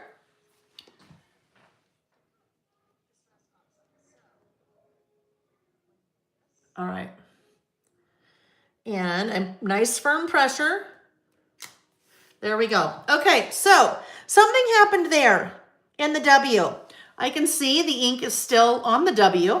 It did not go there. Now, some people would just leave that. They're like, that's totally fine. I don't care. Me, I can't do that. It just, me personally, I got to fix it. So, a couple different ways that I can fix that. Every time I do this, I'm reminded that I didn't do it last time. I will do this today, I promise. there are a couple of ways I can fix that. I just pulled out 3 different things. One is definitely my preferred method. Actually, there's 4 different things I could do. So if I happen to, because I am using Distress Oxide, if I happen to have a barn door watercolor pencil, which I do, let's see, I won't pull, we'll just say, maybe it's in there, probably not. If I had a barn door watercolor pencil, which would be the same barn door as the ink, I could color that in, get the pencil out and color it in. I won't do that. I could then use any one of these 3 methods to paint that in. I could use a very small, good quality, fine tip paintbrush. I could use a Q-tip, or I could use this little thing. This is the thing I forget every time that I keep saying that I will put these on the website. This is disposable. I suppose you could have one of these for each of your ink colors and you could label it with a little label maker or something, but I'm going to use this. I could do the same thing either with a Q-tip or with a very fine tip. This is not something you get from the dollar store. It needs to be a good quality bristle. And go and paint in that area that did not, where my ink did not adhere. So I'm going to show you this to make sure you can see that. See that big hole in the W where it did not adhere? If I take that little tool, I could do the same thing with my Q-tip. Q-tip, actually, let me ask Nick to grab me something really quick. Nick? What? Will you grab me one of the Q-tips that has the pointed end? All right, he's gonna grab me something. So I just took that little disposable thing and I am putting ink on it, that little brush at the end, and I can come in here and I can just paint that in. Okay, so Q-tip works as well, but the Q-tip has a little bit of a broader tip to it, right? And so that's a little bit harder to do, but in a pinch it would work. The other thing I just discovered, I didn't even know this existed. Hang on, I'll grab it now. So we were staying at a hotel in Carlsbad, California in December, and the hotel in our bathroom had these Q-tips. Well, something like this. I just went and bought them on Amazon after. But one tip is pointed and one tip is rounded like you'd expect to see in a regular Q-tip. So I could also do something like that. I actually haven't tried this. Maybe with the pointed tip, I don't know, maybe not as well. I use these if I get mascara under my eyes when I'm putting mascara on. But yeah, I'm going to say no. So never mind that. It's still helpful for mascara, getting mascara under your eyes, or getting it off. I'm going back to this little guy where I'm just kind of painting this on. Where I'm just kind of painting that on. So I'm just going back in and filling in the part where it did not. Actually, I can even fill in a little bit of this part over here if it was a little faint. Okay, so look at. No one is ever going to know that. All right, Jackie says she uses a small blending brush tool. It depends on definitely the size of your stamp. If you have a stamp that has a little bit more or maybe less surface area, but whatever works, right? Now, when you were stamping, if you really mess something up like bad, don't throw it away. If you really feel like you need to fix it, just stamp the same thing on a piece of white cardstock and put it right there, or take a whole piece of white cardstock and start your page over if you felt like you needed to. So that's the thing. The person that just, it just says C, so I don't know what your name is. I don't know what that tool is called. I will add these to the website. I buy them in bulk of like 500 at a time. And when I look at the package, it doesn't have a name on it. So I will break them down into like little packs of 10. But it's a little disposable. I don't know. My friend Big Cheryl introduced those to me, so it was kind of cool. So I'll find those for you. Well, I have them. I have a ton of them. I just keep saying I need to add it to the website. So if you're shopping, I'll get it added.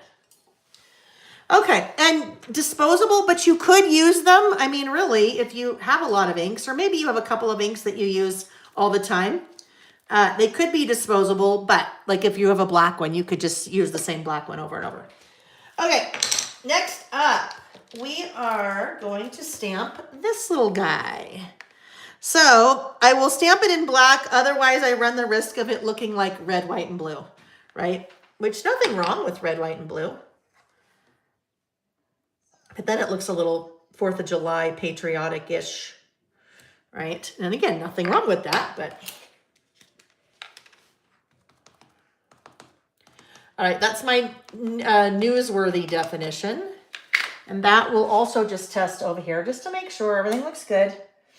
One of the things that will help you if you are testing, especially if you have a new stamp and you're not really familiar with how much pressure you need to apply, in some cases, you need to apply more pressure on a stamp than you would with other stamps. And it's helpful to know before you actually do it on your project, right? Helpful to know that. So, oh, I feel like I totally just moved that. Let's see what happened. That could be totally blurry if I moved it. All right, it's a little blurry, but not enough for me to start over. So you can see down, like under some of my bottom letters, it's a little bit blurry. It's just because I moved the stamp. So it's good though. I'm not gonna worry about that.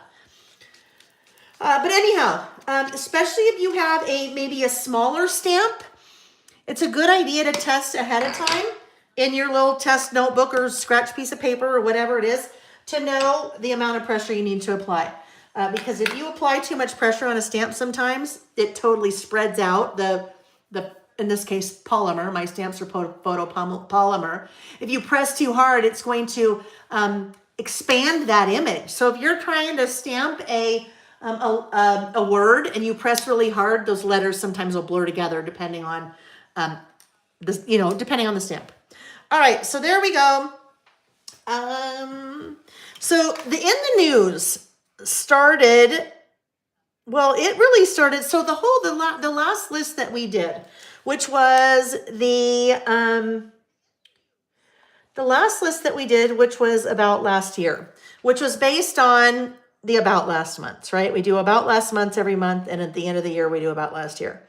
In the news and about last month started right about the same time during the pandemic. And back then, early in the pandemic, that's when we couldn't leave the house, right? So the things that were on my about last month list were very, this is what's going on. This is what we're baking. This is what we're cooking. This is what we're watching, because that's kind of all you could do. So back then, I had enough room to do things that were happening in my life for about last month and in the news combined in the same list. And then when pandemic over and we're able to go do things again, I started realizing I don't have enough room on my list to do both. And that's when we started breaking out in the news. So into its own list. All right, so the things that I have here, I need one more little bullet stamp. Do I have a, I'm thinking what we have. I have a little book. A book could kind of look like a newspaper-ish. I have a little phone. I have, what else might I use here? I have a tape. That doesn't really work. Maybe let's use a star. How about that? We'll use a star. We'll use the star from the original, the OG, Bullets and More. I would say out of all my stamps I use, out of every single stamp that I have done, and I don't know, I need to count, there's 150 something probably. I would say for me personally, most used is Bullets and More too, of all the stamps. Because I use a bullet stamp on almost every list. What did I do with my stylus? My stamping stylus. I remember I had it because I used it. I thought I put it away. Well, that is going to be a problem because I can't stamp without it. Well, oh please, I need to find it. Gosh, don't you hate that? Usually what happens is I have a tool and it's a week later and I'm like, wait a minute, what happened to that? It's not like it just right away. Sometimes I have to look in the chat because you guys are telling me. You're like, oh, look, it's right there. We can see it. Oh, I bet. I put it in here, maybe? Oh, I did. I put it in with the rest of my stamping blocks. Okay, so now, again, I'm using the stylus for that little bullet stamp and I am lining it up, paying attention to where that little squirrel is on the label so that it's always about the same spot. And again, I won't use, I guess if I wanted to bring in more color, I could bring in an orange or I could bring in a blue. I know I don't want to bring in a blue just because that would just seem weird to me because it'll be too much red, white, and blue.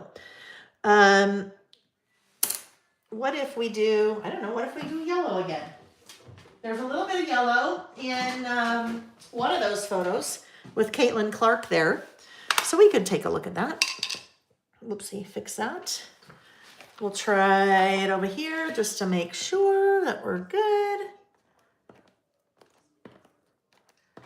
Sure, why not? Let's do it. Alrighty, so starting my in the news list for 2024.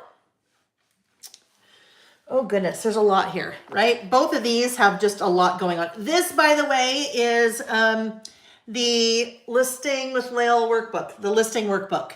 I have a separate version because there's some separate information I need to capture, like winners and prizes and things like that. But this is what I use to plan our listing sessions every week.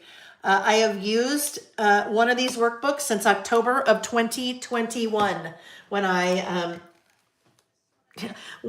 found myself recreating the wheel every single week by having to capture the same information. I finally said, well, duh, why don't you make a book that you can use to do that? And then I did. And then you guys saw it and said, oh, we'd like to have one of those too.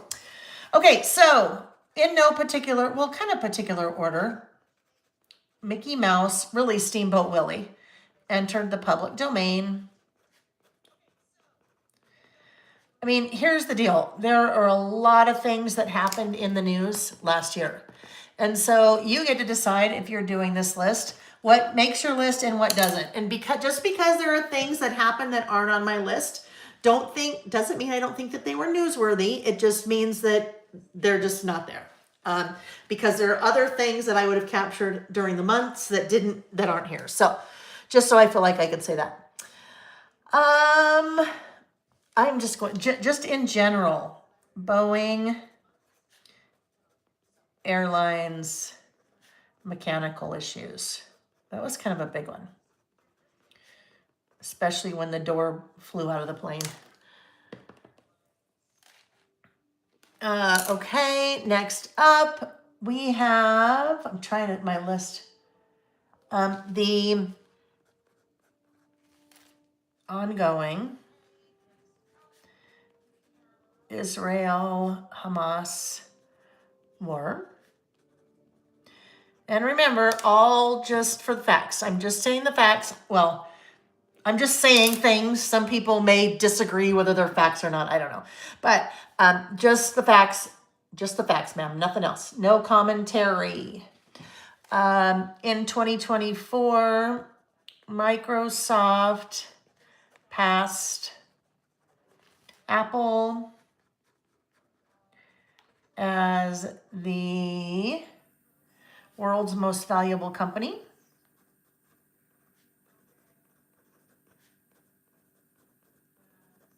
And I don't know if, I know that happened early in 2024, so I don't know if that's still the case, but that was a newsworthy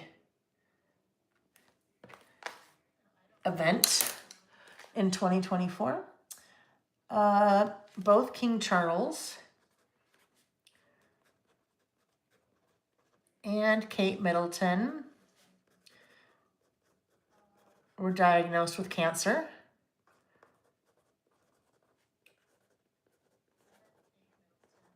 Diagnoses, I guess. Diagnosis.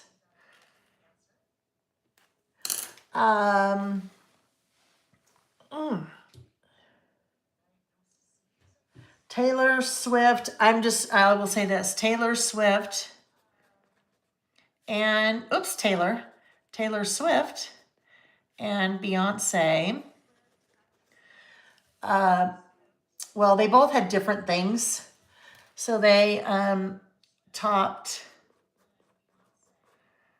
the charts. I would just say that, and broke records. So it happened a couple times during the year. Taylor Swift was the first person to win Album of the Year 4 times. Beyonce was the first African American woman to be the top of the country chart. So there were, both between the two of them, there were lots of things. So I just kind of boiled it down to that.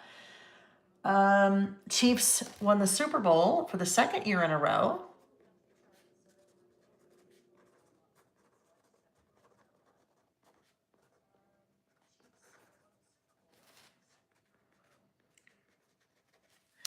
Alrighty, we're just moving right along here now. Once we get all the other stuff done, the list part goes pretty quickly. But here's the thing. The other stuff is the fun part. I mean, it's all fun and it all serves a purpose. This is the documenting part, which to me is an important part of my process because that's how I do my memory keeping. But then the other stuff is all the play, and the play is also super important. At least it's for me, right? The play is super, super important for lots of reasons. That's how you fill your cup. That's how you de-stress. That's how, like we were talking about earlier, maybe that is what just takes you out of everything that's happening in the world for just a little bit. So whatever it may be. But this stuff's fun. Okay, keep going, keep going. Caitlin Clark, I gotta spell her name correctly, C-A-I. You heard her name all the time in 2024. Caitlin Clark, the top scoring NCAA player of all time.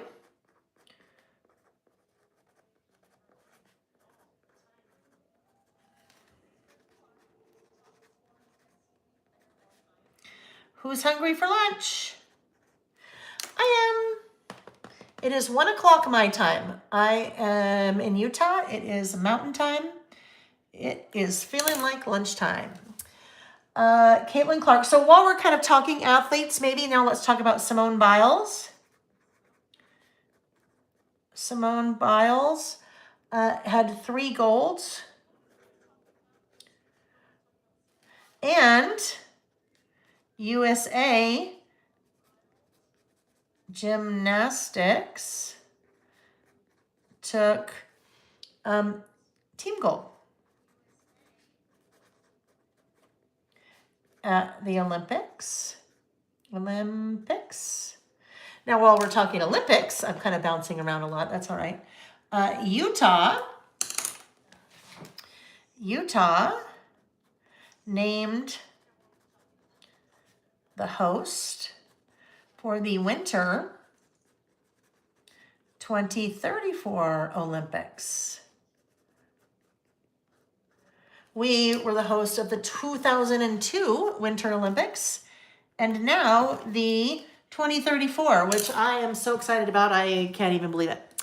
Louisa, I know. What is Nick making for lunch today, right? What is Nick making for lunch? I don't know. Kelly's Creative Dreams. Do I have eyelet guards on your Swatch cards? I don't. These, these are in awesome shape and they're just punched, right? The holes are just punched, but they never leave the ring. And I don't know, maybe once a year they leave the ring. And I've been using these for probably at least 3 years. And so I would say there's no need. If you add your little eyelets, metal eyelets would really make it bulky, but you could add the hole reinforcers, but I really don't find you need it. As long as you're not too close to the hole, right? I'm probably about a ½ inch in. Yeah, I haven't ever needed it. All right, keep going. We're almost done with this list. Utah named host of the Winter 2034 Olympics. Like I said, very excited for that.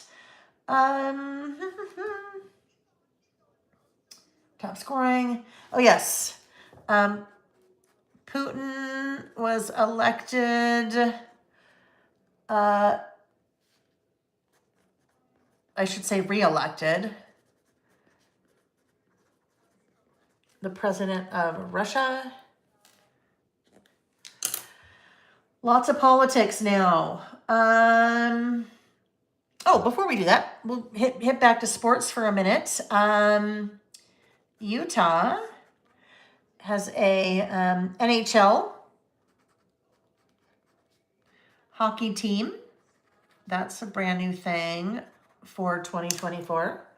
That's kind of fun if you like hockey. Actually, I shouldn't even say that. I said no commentary, just the facts. Utah has a hockey team. Let's see. The Dow topped 100.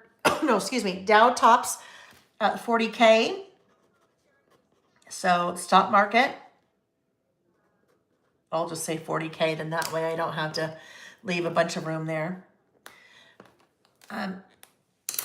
We have, and I'm going to just try to boil this down in a very short. So Biden withdrew presidential nomination. Then we have Trump, 2 assassination attempts, assassination attempts. And then we have Kamala Harris, and I'll just say Harris for Harris, the Democratic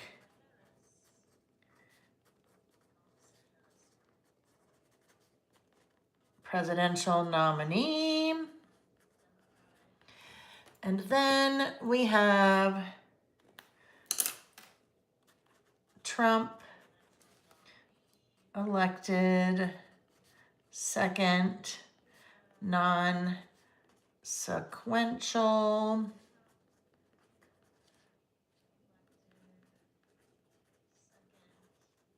president. All right, there we go. There is my in the news list for 2024. And I think what I'll just do over here is, maybe we'll just do this. Maybe we'll just write 2024 right there. And now we're done. All right, friends, we have one more list to do. So at the beginning, I had mentioned that today we were going to take a look at 2 ways that we could add photos to our list, and maybe more photos than we're used to. So that was the second way, creating a little pocket and then making little film strips to go in the pocket. Nice thing about film strips is I could continue to add those. We have done a list sometime, I want to say maybe it was in 2023, maybe, where I did 2 of those. I printed 2 5x7s, and so I had 6 in the pocket instead of just 3. So that's an easy way to add more photos. And then that list that we did at the very beginning. Second way to add more photos, doing little tip-ins like that. I call those waterfalling dog doors. Dog doors because they hinge from the top and open from the bottom. And then waterfalling because all of those are on top of each other.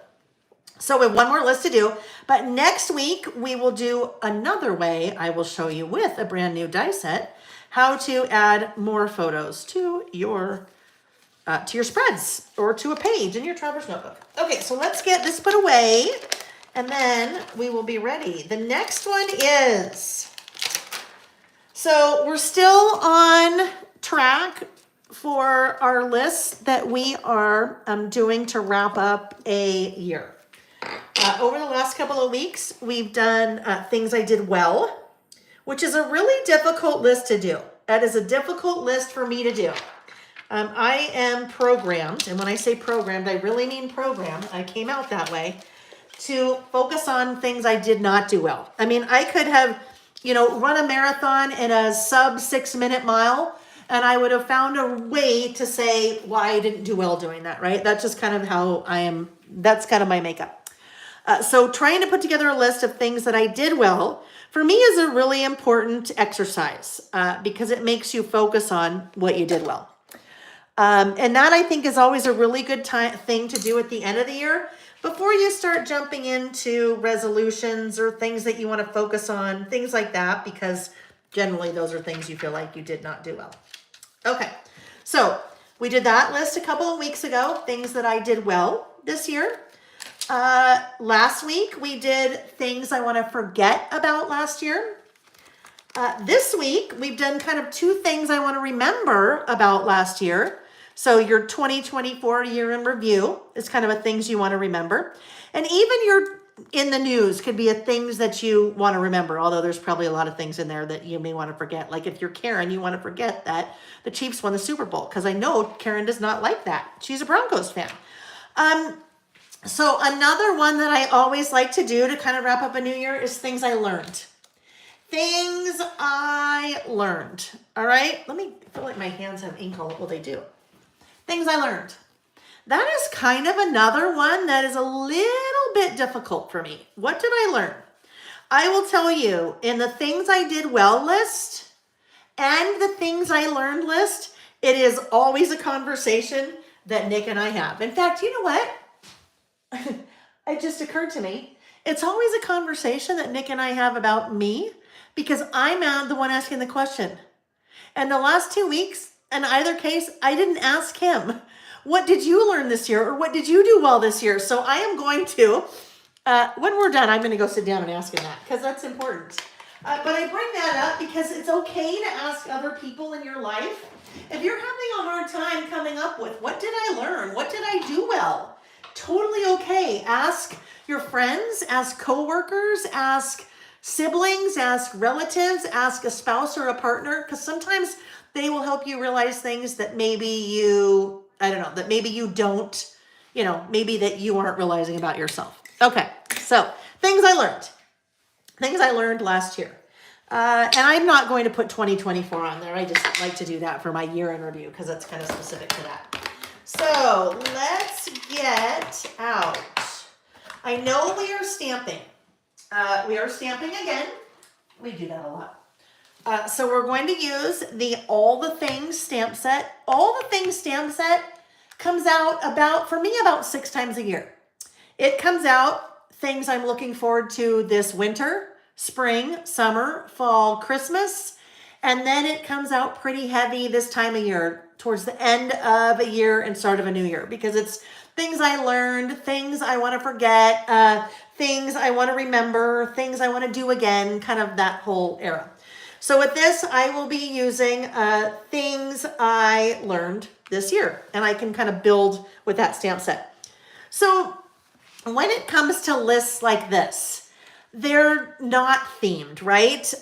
So this wasn't themed, in the news wasn't themed, things I'd like to forget wasn't themed. What I mean by that is it's not Christmas and it's not summer. So I'm always looking for products that can be pretty generic that I can work into my lists like this. So what I thought I'd do, even though you might think it's themed, I'm going to pull the things out of it that aren't.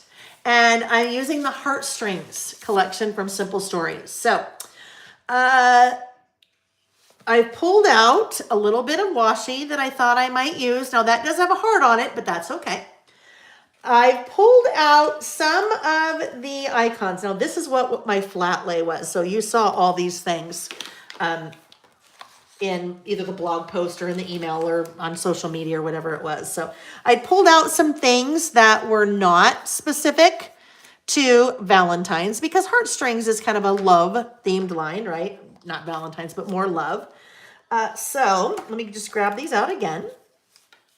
I thought you might work really well because it's things that I learned, and most of my lists are all about me, right? And that's the whole point. I'm documenting or telling my story. So I thought you might be fun to work in somewhere there.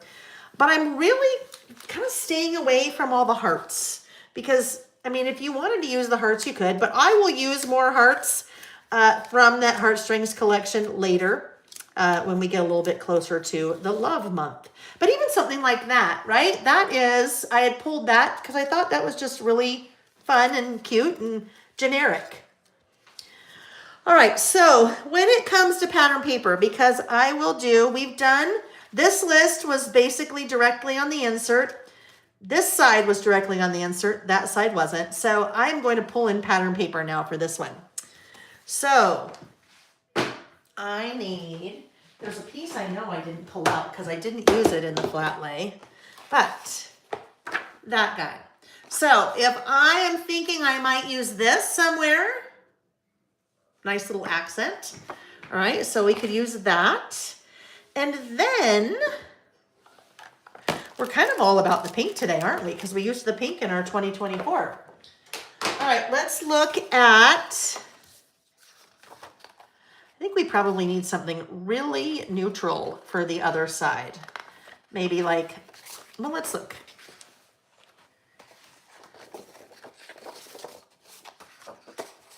That would work together, right? Those two would for certain work together, but I think I like that. Now there's one more pattern I could use. So these are just patterns that I pulled out of the 6x8 paper pad of heartstrings. And I haven't shown this one yet. So this coming Wednesday, which will be the 15th of January, on the What's New Wednesday, I will show heartstrings. So you'll do one of my kind of unboxings. I'll do heartstrings before we dig into everything else. I think I like these two together. All right, so those are going to be the base of my list. I need to grab my trimmer and trim those down. That is going to fall and make a lot of noise. I guess I put my trimmer away already. Oh, I know. Are you talking about me, the Bronco fan club? I know Karen is like queen of the Bronco fan club. I know that. But I've missed all the other things. I don't know if other people are. Oh, look at that. So I love that. Karen said the final score of Broncos game is on my current Glimmers spread I'm working on. I love it. Okay. So 4 3/4. When I am creating a base, I trim to 4 3/4. It's already 8. So basically what I'm doing is I am giving myself a nice even white border around the page. Since my inserts are 5 inches wide by 8 1/4 tall, if I trim my 6x8 paper to 4 3/4, it's already 8. So I leave it at 8. Gives me a nice white border all the way around. So we'll do this one to 4 3/4 as well. So tell me, what did you learn this year? It could have been something academic. Maybe you learned how to swim. Maybe you learned how to do geometry. Maybe you learned how to say no. Maybe you learned how to cook.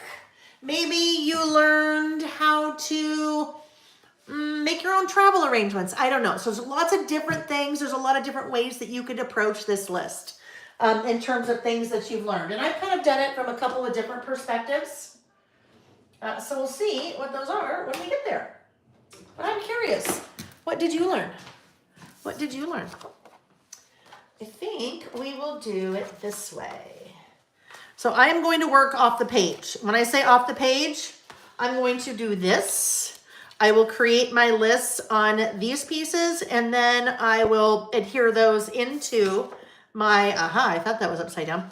Adhere those into my traveler's notebook. So I needed to figure out which ones I was doing first, or which was going to be left and which was right, because I need to round the appropriate corners. Hello, Susan Scally.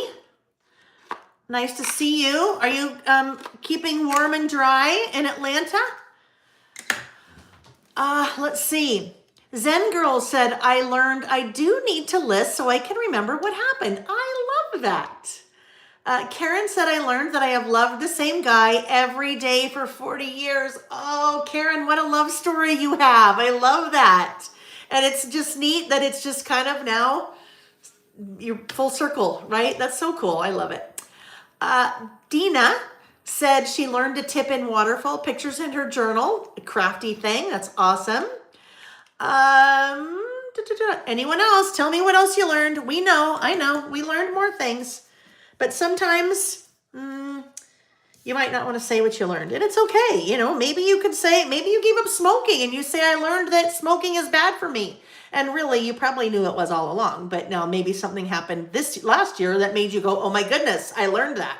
Or I learned that I can't eat candy every day. Or I learned that I love watching Yellowstone, or I don't know, whatever it is. There's lots of different ways that you could take this list, and you could totally mix it up, right? You could totally mix it up as well. All right, so now I need my white cardstock because I don't list on the pattern paper like that. I need to have some nice white. I use a lot of white.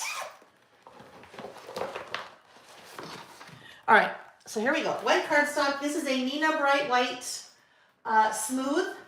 That's an important thing when you're stamping. It's important to think about what you're stamping on and how it might affect the stamped image.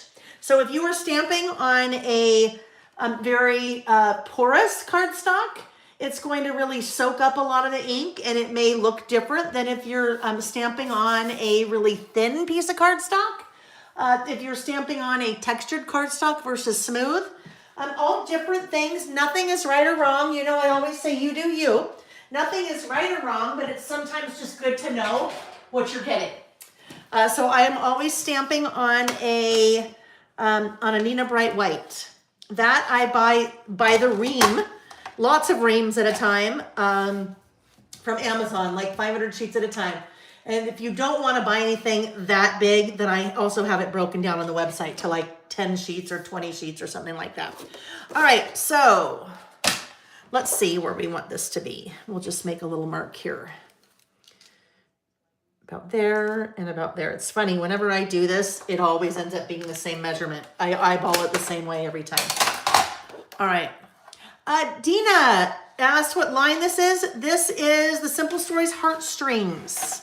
And you will find it under what I am using on the website, and the link in the description box of the video below. And Amy has also linked that up in the chat. Heartstrings. And I am purposefully not using any hearts in this one, right? Sometimes we need to look at, ooh, that's pretty, it'll work. Sometimes we need to take a second look at some of the products we buy or don't buy. If you really love a collection and it's super themed, maybe let's just take Christmas, for example. So you bought a Christmas collection and it's super themey and you think you can only use it for Christmas. Look at it again, because in most cases you can pull things out of a collection that have nothing to do with that theme, which is what I'm doing here. Heartstrings definitely has a really strong kind of love theme to it, but I am pulling pieces out of that have nothing to do with love, right? So far there, nothing to do with love, just fun, bright colors, pink. All right. Oh, well, that was not smart. I should have done the same thing. Yeah, I should have just done that in both. It's okay. Just give me a sec while I do this. That will go there. And that will go there. All right. Apparently no one else learned anything. I'm still waiting. I'm still waiting for you guys to tell me what else you learned.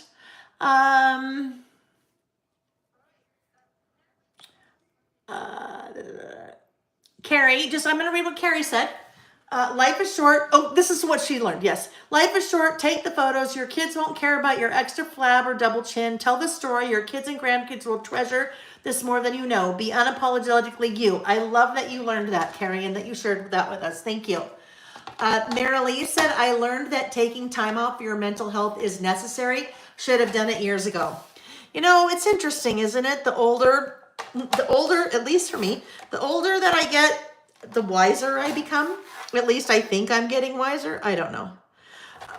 I just remember young in my career, or young mom. My mom is very smart. I mean, my mom is smart, but she's also very wise, right? She's very wise. And I remember when I was younger, young mom working in the corporate world, software company, startup, I was working a lot. My mom kept giving me advice, and, I just kept going, oh yeah, okay. And then I'd be like, whatever, she doesn't know what she's talking about. I'm just, whatever, doing whatever. And of course she knew what she was talking about. And I look back on that and I'm like, yeah, my mom's smart. She's very wise, good life experience. Did I listen to some of the things that she shared back then? No, because that's just what you do when you're young. You don't always listen to your parents because you think you know better. And I find the exact same things happen with our boys, Jack and Sam. You give them, you were smart, you've lived life, you've learned some things along the way, and you share that with your kids, and same thing, right? Just next generation, they think they know more, and yeah. Anyhow, so for me, a lot of the older I get, I seem to learn a lot more. Maybe I'm open to learning more. I don't know. Carol said, I have a hard time thinking of things for the list while watching the live. Carol, I totally get that. Because guess what? I've had the benefit of all of this. I've done all of this. I know what I learned this year. Now, if this morning at 7 a.m. you would ask me, I would have been like, I don't know. I had to think about it. So yeah, I do have a little bit of a head start, right? Carol said, I think the older we become, the more we learn about what we like, don't like based on all our experiences. Absolutely. Nita said that Ozempic helps her control her sugar levels, right? So we're learning some health related things maybe. Jurist said, let go of things that don't value my time and energy. I have a little bit of that on mine too, Jurist, for sure. Zen Girl said, my dad always said better to be a wise donkey than a dumb donkey. And I'm paraphrasing with the other name for donkey there. Jen learned how to play euchre. Jen, I love to play euchre. We love euchre. That's a fun one. That's a fun card game. Sarah said, I've learned I can say no for whatever reason I have and don't need to worry so much about trying to be accommodating. So Sarah, I don't remember who it was that brought this up at one of our past listings, but it's something that is stuck in my head. Go along to get along. I think a lot of people, and definitely in my case, in a lot of cases, I will just go along with it to get along because it's the path of least resistance. And trying to get to the point where I don't feel like I have to do that. Like if I don't want to do that, we're going to go to lunch and people are asking, hey, where should we go to lunch? And I just don't say where I would like to go because it's just easier to go along. Or if somebody says, we should do this and I don't want to do that, I should get to the point where I say, you know what? I don't want to do that. It's okay. You can do it without me, but I don't want to do that. The go along to get along is a big one for me. That's a big one. And I'd never heard it phrased that way before. So that was an easy one kind of for me to remember. Carol learned to play Rumi Cube. That's a fun one too. Jessie learned to line dance. Oh, that's so fun, Jessie. I love to line dance. Jessie said, I learned that not all friends are here forever, but some for a short time, right? Right?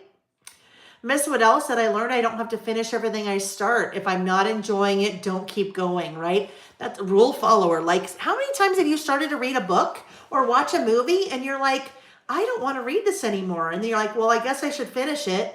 Or I guess I should watch the rest of the movie. Why? It's okay, right? It's okay for us to decide we don't want to finish things or do things. Although, again, it depends on your personality. My personality is a little bit harder for me to do that. Yeah, Amy said it's okay to say no. Amy, as long as it's not to me, okay? Just kidding. Just kidding.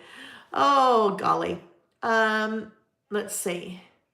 Hi, Carla from snowy Arkansas. Ooh, Zen girls learned, throw it away, don't hoard, right? I think that's for me, that's another age thing. Get rid of it. Get rid of it. If it's causing me stress and it's cluttering up my world, get rid of it. Amy said, I have to learn to work on that one, Lael. No. Miss Waddell, good for you. First time ever this year that I didn't finish a book I started. And it's okay, right? All right. I was going to ink something. I'm not going to do that. So we're just going to keep on keeping on. Sometimes I will ink the edges before I adhere, but I'm not going to do that here. We've got a lot of bright color happening, so I don't feel like we need to do that. I don't feel like I need to, but sometimes I ink the edges of the white so it doesn't appear so stark. But I'd like it to be stark here, I think. We kind of want that stark because it's a lot of bright color and pattern, especially on this side. All right, before we I know this guy will go over here. So I was thinking about the U, but now I don't think I want to use the U. That really, the mint and the orange aren't really happening there, so I don't really like that. This may end up being little flowers there, and then maybe just a little flower accent over here or something. After we do our title, then we'll figure out what else comes into play. This may be pretty plain. I mean, it's got a lot going on with the colors and the patterns, so We'll see where life takes us. Someone asked a very interesting question last week, and it never occurred to me before to really talk about it. But she said, so hold on, like, how do you start? And I'm like, well, what do you mean, how do you start? And she said, well, how do you start? And I said, oh, okay, well, I start with the list topic. That's always what I start with. I always start with the list topic first. And then I usually have a pretty good idea ahead of time of what product I'd like to use. Now, in real life, if I wasn't doing this live streaming, I probably wouldn't have a clue what product I wanted to use first. But I kind of have to because if I was trying to figure out what collection I wanted to use at the very beginning, it might take a little bit more time, a lot more time. So from there, I get some decorating done. I get a little bit of an idea of where I want to head. And then I'll usually do my title, and then I start writing my list. Now, what I should say, once I have the list topic, before I kind of pick anything, I always have my list here. So before I even start, I have my list. So I kind of know, is this a 1-page list? Is it a 2-page list? Is this something that's just going to be bullets? Or is there anything maybe I need to write a little bit more about? Because all of that is kind of deciding how much room I may need. But other than that, I have nothing pre-written out. So other than like what I learned, I have a blip of a sentence written out, but I never know if I've got more space or a little bit less space. So a lot of times I'm just kind of taking whatever it is on my list and then embellishing from there, writing a little bit more from there if I feel like I need to write a little bit more, if I have a little bit more room. Okay. Oh, no. Oh, no, Mr. Bill. We lost part of that. That's okay. If I use that later, we'll make it work. All right, so this is things I learned. Things I learned. Do I have a last on here? I do. Things I learned last year. So this is a combination. This All the Things stamp set is a kind of a mix and match, kind of like your Garanimals. You have some prompts like my favorite things about, things I'm, things I'd like to, things I. And then you're pairing it with the other words, the handwritten words. So things I'm looking forward to this year, which is actually a list that we'll do next week. Things I'd like to do over. Things I remember. Things I'd like to forget. My favorite things about winter, spring, summer, fall. So it's kind of that little mix and match. So we have things I learned and last, and then year. So pretty much everything is an individual word that you can then mix and match. And that's the All the Things stamp set. Okay, so I do not, as we kind of talked about before when I did the 2024 stamped for the year in review, I will not stamp any of those stamps together. I will stamp them all individually. And I do that because I like to control the placement. I like to control how close together I can get those stamps. So that means I need a couple of different stamping blocks. So there's the one for my things I, little teeny. Remember, I'm right sizing my stamping blocks to the stamp. Things I learned. So learned will probably need to go on this guy. And then I have last year. So for that, yep, nope. So that is going to be the right one.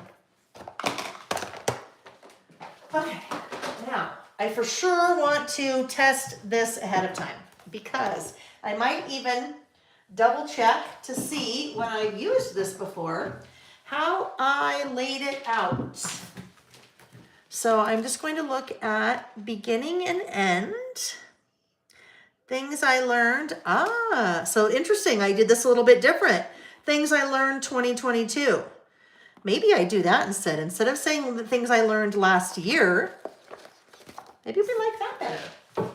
Let's think about that. If we do that, we need to have a sticker set, if we're kind of going along those lines. So I still have things I learned. I'm just not saying last year. So if I don't know, we might get all crazy and go, no, we should probably do pink. Well, this is what's going to decide it. I'm going to use letter scramble because I know I have numbers on that. There are 18 colors of letter scramble. So we're going to see which one we want to use. So I could use a red, or let's see, the pink. So the pink kind of works over here and a little bit over here.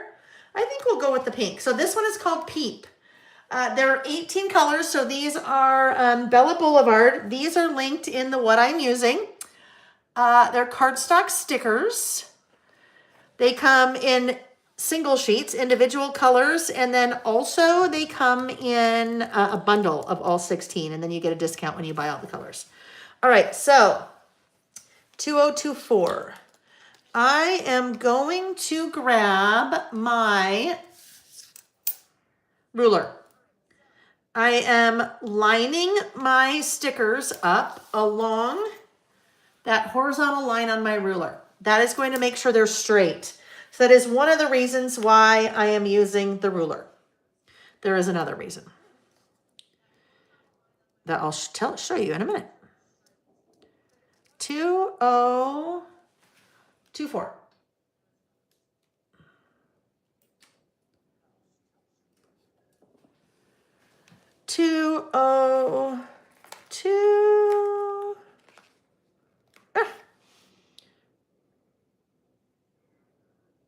And a 4. Karen, I saw that. Karen said thank you, Amy.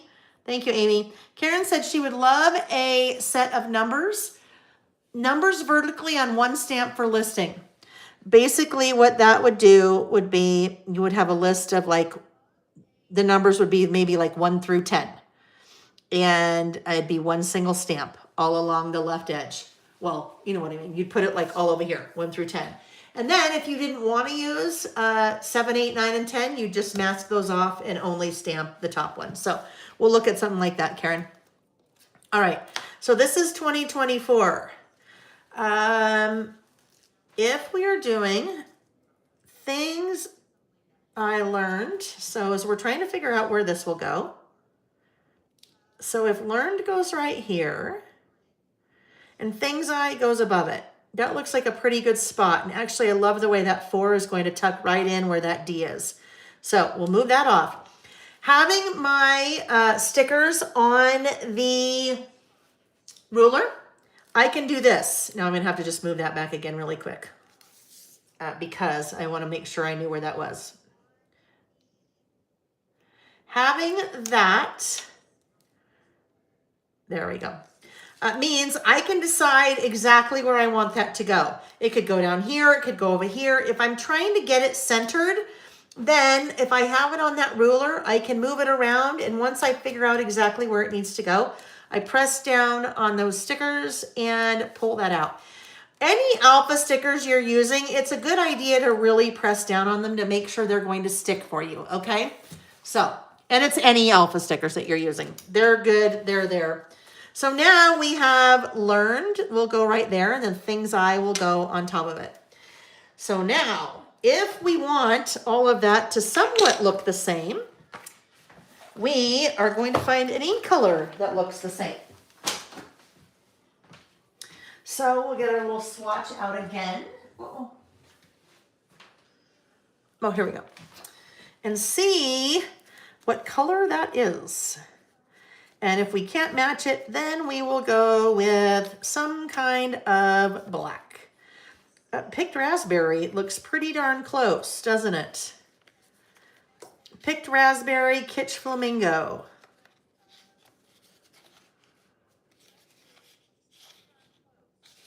I don't know. I mean, they both work. I think we'll go Picked Raspberry. We used Picked Raspberry before too. Picked Raspberry, Kitsch Flamingo. They're really pretty close to each other. Oopsie. Things are falling next to me. All right, so let's take a look here. Let's do learned first, and we'll just do this in our little stamping thing. So one of the things you could have learned was I really had better make sure I'm doing my test stamping before I do it on my actual project. Learned. Things I. Okay, are we going to like it with that color? Yep, it's close enough. It's close. Close but no cigar. In this case, it'll be close cigar.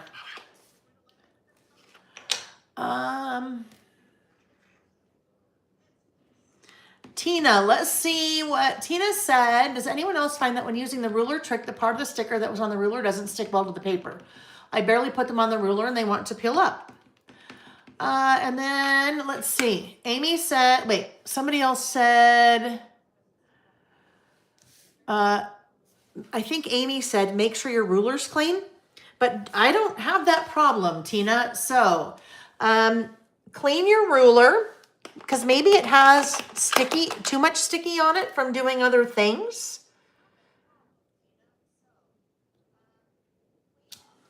Learned. It's close. It's close in color, not exact.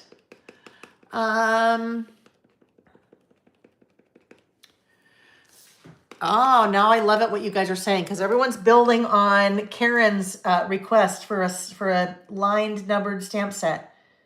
Not lined, numbered stamp set. We have a couple, well, we have another one that's not, I mean, totally different.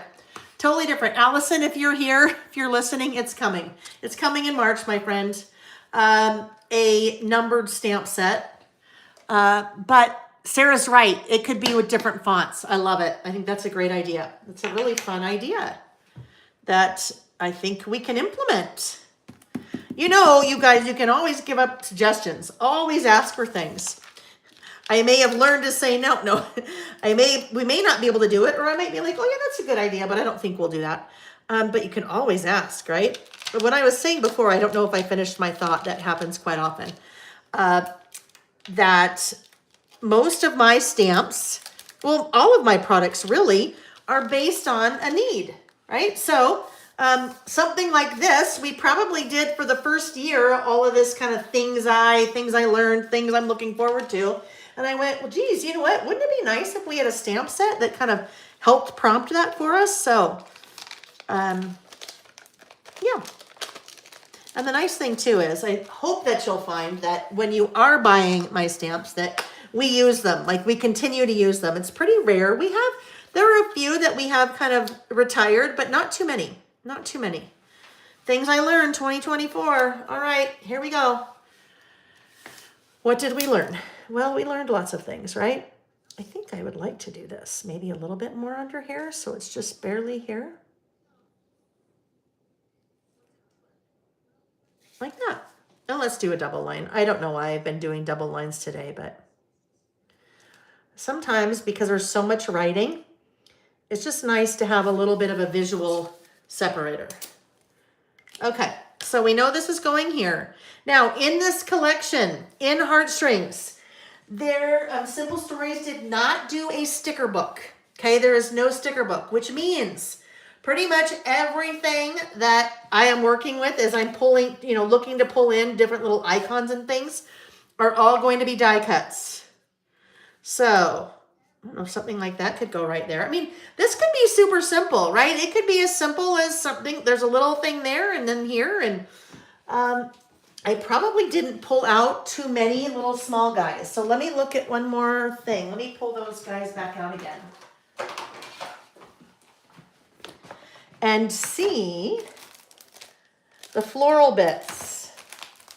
Because the floral bits, that's the one that I've pretty much emptied out. Was just looking for some little tiny flowers. Smaller flowers. That guy. There's little hearts, but I mean, there's a time and a place for hearts, just not on this one. I don't know. Maybe we'll work in a heart somewhere. We'll see. There's another little flower if I felt like doing something. No, I think this guy's better. That little guy is better there. It's just, he brings in a little bit more of the color maybe from this other one, right? All right. I think it's going to be pretty basic. It will be pretty basic. Well, I don't know. It's going to start basic. We'll see if it ends basic.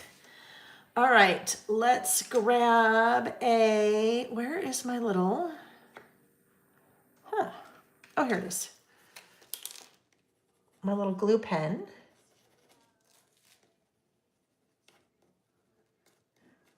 Get plenty of glue on the back of that guy. All right, things I learned in 2024. 7. So what I need to figure out is, oops, let's adhere this guy. What I need to figure out here is I don't think I want to do any little boxes. Sometimes I use in the box, or sometimes I use in the circle or in the box too, to frame out some of the little things on my list, but I don't think I'm going to do that. I think we'll just kind of keep this pretty simple. I'm going to try something with this washi. I just want to see how this would look. I'm going to cut just one of these little hearts like this, and cut it like this, and put it over here just to test.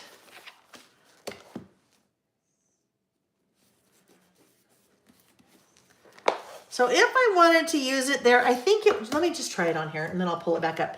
I was thinking, could I use these little guys as bullets, right? I could. Now I have bullet stamps, so it's probably what I'll just end up doing, because I think this will be a huge pain in the you know what. And I think because it kind of has a cream backing, it would really stand out and show, and then it would have taken me a lot less time to just stamp that. So let's look. So that's what I was thinking. So if you didn't maybe have a lot of stamps and you wanted to do something like that, and if you have washi, that is certainly something you could do, but it's just the color's not right, and it just would take more time than I want it to. So with that said, I can still incorporate a heart. There's probably lots of little hearts in one of those die cut packs that I have, but they're probably different sizes and different colors. I think we will go to, I know we have loads of hearts in these. There are a couple up here at the top of Bullets and More too. There is a solid and there's an outlined. So we also have in Bullets and More, there's a solid and outlined. So let's just think about this. What if we wanted to kind of replicate the look of that washi? Where did it go? The look of this washi? We could try two things. There is an outlined heart right there. We'll just put that one there for a second. There's also a solid heart. So what if we tried this? This is definitely a place where we have to practice first to see what we think we might like. So I like the look of just that little outlined heart, but because there's going to be so much writing, it might be a little bit harder to distinguish the, in between the different things on my list. So what if I did this? Oh, I won't use that on there. There's a perfect example of why you want to right size your stamping block to your stamp. Way too much excess stamping block material, and I got black all over the edge of that. So I will not use that to stamp. I'll use the stylus like I should, but we'll just get that off right now. Okay, so then what I was thinking, let's get the right tool out, is what would it look like if we stamped the heart in picked raspberry, kind of like this, but I would go, well, I don't even need to go the opposite way. Basically, I'd be doing either way, right? So what if we do that? I think that could be fun. What I will do here to make things easier, I am going, oh, that might be a little bit harder. We'll see, because I have really nothing to line it up with to make sure that I don't know. We'll see. We'll see what's going to happen here, because I'd like to do this. There's that. This may be good in theory, maybe. Oh no, it'll be fine. There. So all my little hearts will kind of be like that. And it's okay. These are like, they're like things that are good for me that I learned. So they're hearts, right? You guys, I've missed all kinds of things. So I was paying attention when I was doing, I've missed all kinds of things. So, okay, let's keep going. I know you guys are putting all kinds of suggestions out there, which is awesome because Amy's capturing all that, which is great. And then she and I will talk about it later. Okay, One of the things I learned, I enjoy and benefit from having a pet in my life again. It's been a few years, and now is when, so on my list over here, I have, it's important to have a pet in my life. And then I added before, I enjoy and benefit from. So that's what I had, and now is when I'm just writing beyond that. It's been a few years since Poe died, and I'd forgotten how much it adds to my life. And then I'll say Reggie, because Reggie is Sam's cat that lives with us. All right, next up. Boy, I'm gonna have to make sure it'll be interesting to make sure that I don't kind of mess that up. It'll be okay. All right, next up. This has taken me years. This is very difficult for me to let go of control. Amy would totally agree with that. So would Nick. Very difficult for me to let go of control. So, especially this year, I've learned, still learning, it's okay and that I have to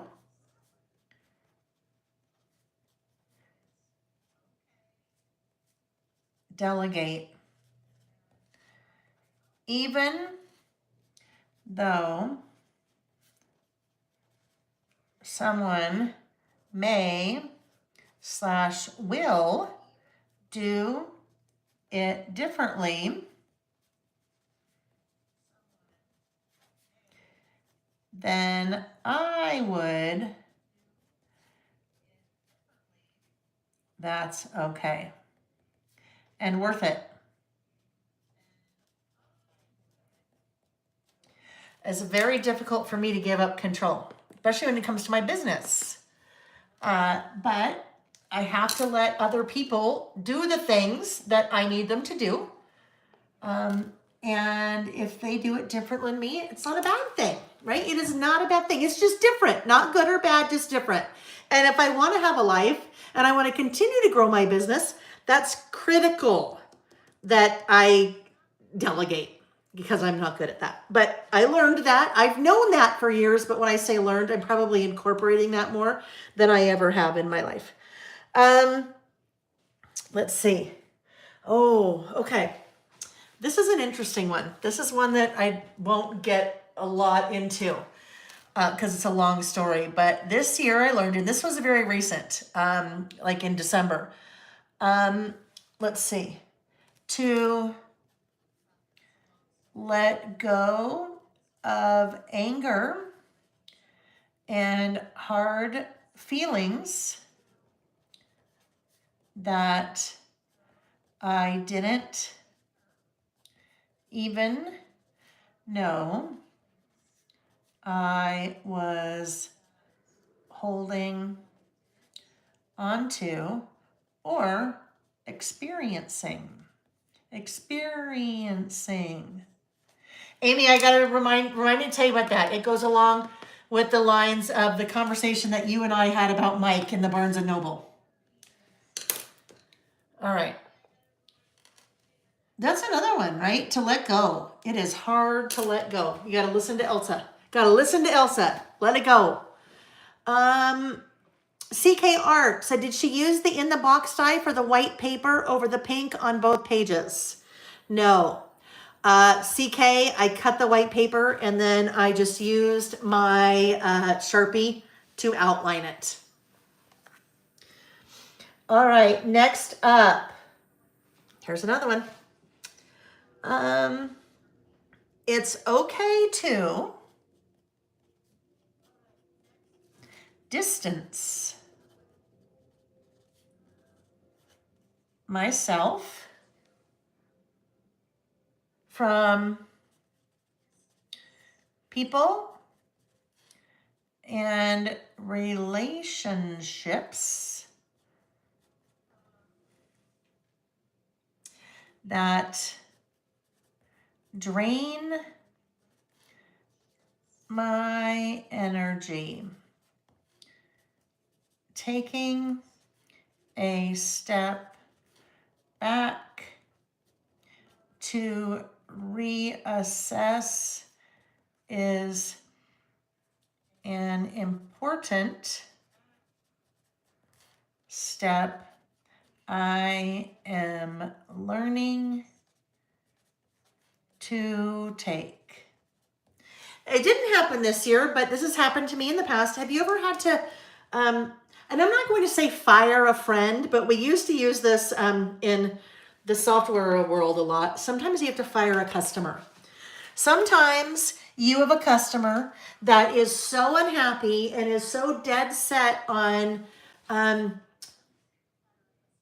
things not working out that you have to fire a customer, right? You have to say, you know what, it's probably better you go, you go along your way, we'll go along ours. In the past, I have had to fire a friend, and it's not,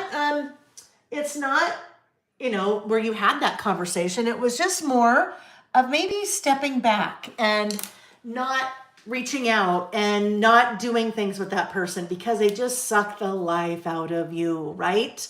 And it's okay. It's okay to do that.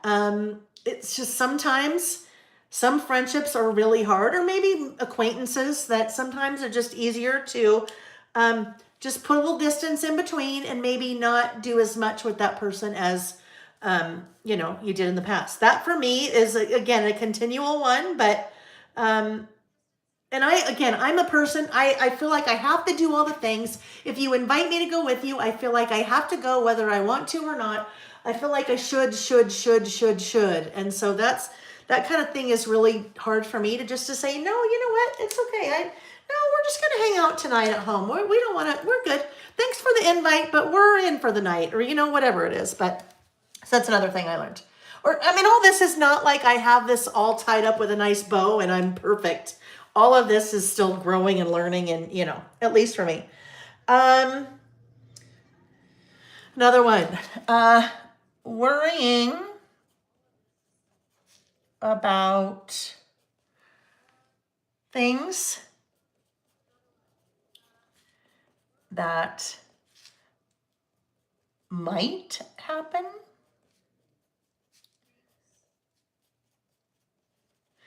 Worrying about things that might happen and things that I have no control over.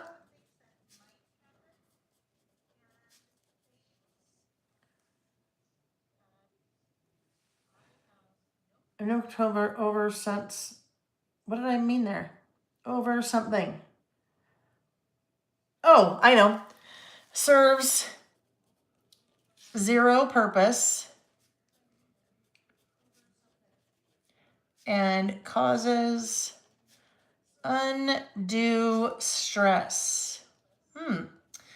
Well, like the time last year when the freight forwarder, shipper, I don't know, whatever it was, lost 3 pallets of my product from China. There was some worrying there and stress, but it got a limit. That did happen, but let's take this. Let's take the elections in the US. Maybe you worried incessantly about how that was going to turn out. You have no control over that, or what might happen. Maybe you're worried about, I don't know, but a lot of things, at least for me, and comes with age, I feel like I'm learning how to not do that as much as I would in the past. Like I'd wake up in the middle of the night worrying about, XYZ that I had zero control over, completely out of my control, maybe even had nothing to do with me, like the election, how it was going to turn out one way or the other. Worrying about those kind of things, or things that might happen, like what happens if that asteroid hits the earth? Well, yeah. So getting better, not mastered, getting better. At least trying to, right? A lot of trying. Cherie said she had to fire a few cosmetology clients, consistently being to 30 minutes late for an appointment or no go. Absolutely. It's interesting and good for you for doing that because it's hard to fire a customer. But if you have clients that are 20 to 30 minutes late, even 5 minutes late, and your day is booked and you have clients back to back, it's like going to the doctor's office at 3 o'clock and you just sit there for 2 hours because starting with this first appointment of the day, someone's been late. And if they're consistently like that, it's almost like they don't respect you or your time or your other clients' time. So yeah, right. Amy said she finds herself feeling less obligated to say yes and put on the spot. Let me think about that. Sometimes I'll use Nick as a scapegoat. I'll be like, oh, I don't know. Let me check with Nick because I'm not sure if we have something else going on. But that's totally okay. Sometimes you feel pressure to say yes right away or to answer right away. And then, yeah, that's a good one, Amy. That is a good one for sure. Kelly's creative dreams had to cut ties with a dear friend who could not turn loose of the politics and everything else happening on the news, right? In that, it sounds like maybe that was too wrapped up. She missed book deadlines and lost contracts. So sometimes it's a business thing and sometimes it's a personal thing. Sometimes you're like, you know what? It's too hard. I love you, but it's too hard to be around you. I have to distance myself because I can't have you drag me down. I can't go down with the ship. You're going down by focusing on these things. For my mental health, I can't go down there with you. I love it. I love all the interaction, you guys, for sure. Carrie, that's a great one. Carrie said, I learned to stop shoulding. Okay, before I say the rest of it, I better enunciate that. Should-ing all over myself. Carrie said, I learned to stop should-ing. Like I should do this, I should do that, I should be this, I shouldn't do that. Yes, I love that one. Had to stop should-ing. Enunciation's important in that one. Tracy, she said she was a doctor's appointment at 11:30 and it didn't get him until 12:48. I know that's so hard. That is, and you know, things happen. Obviously things happen, but when it's someone, because the first appointment of the morning was 20 minutes late, it's just a snowball effect, right? It's just a snowball effect. Diana called it should-itis. I love that. Should-itis. That's a great one. All right. We had talked about this before, this term. Going along just to get along. This is one I will probably spend my entire life learning. It's so much easier to go with the flow. Sometimes in order, and I just off the top of my head, I'm writing, in order to avoid conflict. But if I leave that situation doing something I don't want to do, I'm the one that loses. So here's the thing. Before, when I was talking about, remember when I said I think listing is really approachable because you don't have to be Ernest Hemingway. And some of you are like, whoa, hold on. You're writing way too much here for me. Like, I don't think like that. I can't write off the top of my head like that. So I can't do any of this. I would say, no, that's just what I'm doing on this one list. Your list could literally be, I missed having a pet. It could be, let go of anger. It could be worry about things I can't control. It could be don't go along to get along. So you get to decide how much you're writing. I'd say maybe a third-ish of my lists I write more like that, or like I'm doing here, but most of them are just the bullets, like literally just writing those couple of words that I talked about. Purpose, Poetry, and Planning. And you know what? I would expect nothing less of your comment when I read your YouTube name. So Purpose, Poetry, and Planning said, I learned that I'm my greatest asset. That is like super powerful. That is super powerful, right? We're our greatest asset. Absolutely. I love the way you put that. I'm my greatest asset. Karen said, I've learned that other people's opinions of me are not who I am and know it as fact. Other people's opinions of you are exactly that. They're their opinions, right? They're their opinions. Nina. Hi, Nina. Nina said Purpose, Poetry, and Planning. Thank you. Thanks for letting us know your name. Carla, that's what I was thinking of. I was trying to think of that. Carla said something I saw the other day that really resonated with me. What other people think of you is none of your business.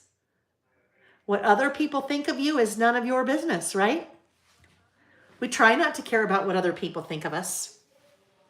I like that one. I might have to be my very last one. Actually, I'm going to put that one right here, and then my very last one will be after that.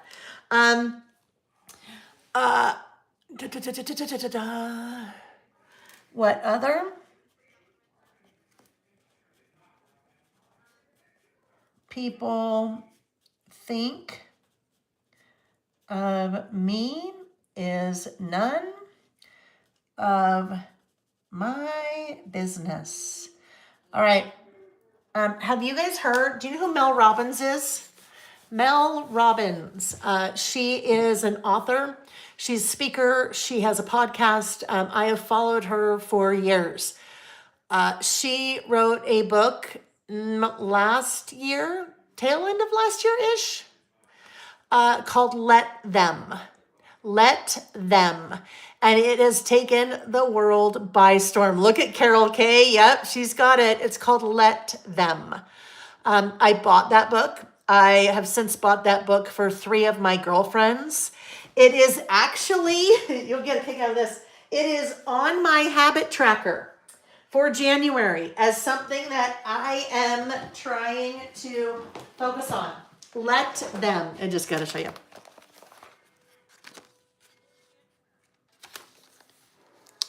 Let Them.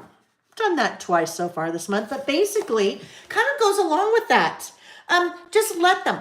Whatever people are going to think, whatever they're going to say, whatever they're going to do, let them. It really is none of your business. Let them. She kind of talked about, she was on the Today Show. And this is one of those things. I was getting ready the other day, and Hoda Kotb was, so the Today Show was on in the background, and Hoda was interviewing Mel Robbins. And I've followed Mel Robbins for years, somehow missed this whole book. And so I walked in the other room and I'm like, oh, what are they talking about? And she says this new book and starts talking about Let Them. And I'm like, oh, I really like this. This is like, sometimes you hear the right thing at just the right time. And so Hoda had asked her, well, where did this come? Like, where did this come from? And she said, well, my daughter's here. And they showed her cute daughter. And she said, I think it was last year, my son and his date for the prom were, in the house, and he was putting a corsage on her, and I'm trying to guide it and say, no, do this, go stand here for the pictures, go do this, do that, you should do it this way. And her daughter said, Mom, just let them do it, let them. And then something about that just like hit Mel Robbins over the side of the head, and she's like, oh my gosh, let them. So anyhow, kind of goes along with that. What other people think of me is none of my business, but also I should probably also keep out of their business too, right? Kind of let them. I know Hoda just left. I know, very sad. It was the whole kind of episode, the whole show on Friday, yesterday, right? Yesterday was her last day. It was kind of all about that. It just good tears, right? But hard, big heart. Carla said, just became a manager this year, and she's definitely had to develop a tougher skin, right? I know. And a lot of times when people have an issue with us, it's not us, it's their issue, right? It's their issue. So in all of it, and again, this is all like big stuff. This is big feeling stuff in a lot of cases. It's stuff that's way easier said than done. But for me, it's stuff that continually learning, and then even more so, like I showed you in my habit tracker, things that I'm really trying to focus on.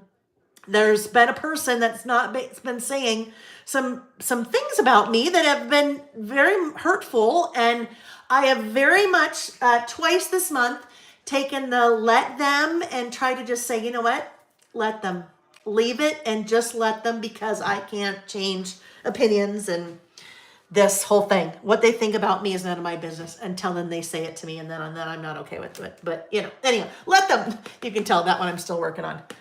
Hopefully this month there's other let thems and not that person. All right. And then if it is, it's got to somehow work their way out some other way. Okay, so then let's see. This is the last one, and this is, I don't know, it's the time of life. As we get older, more and more of this starts to happen. And that is kind of a don't wait. Don't wait. Do the things now. Plan the things we want to do. Save the money when needed. Make the arrangements.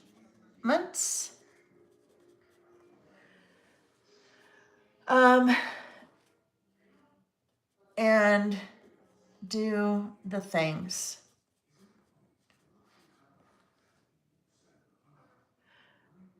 So we have had, let's see how I'm going to put this, because I need to kind of think about the last little bit I want to say here. Seeing friends and family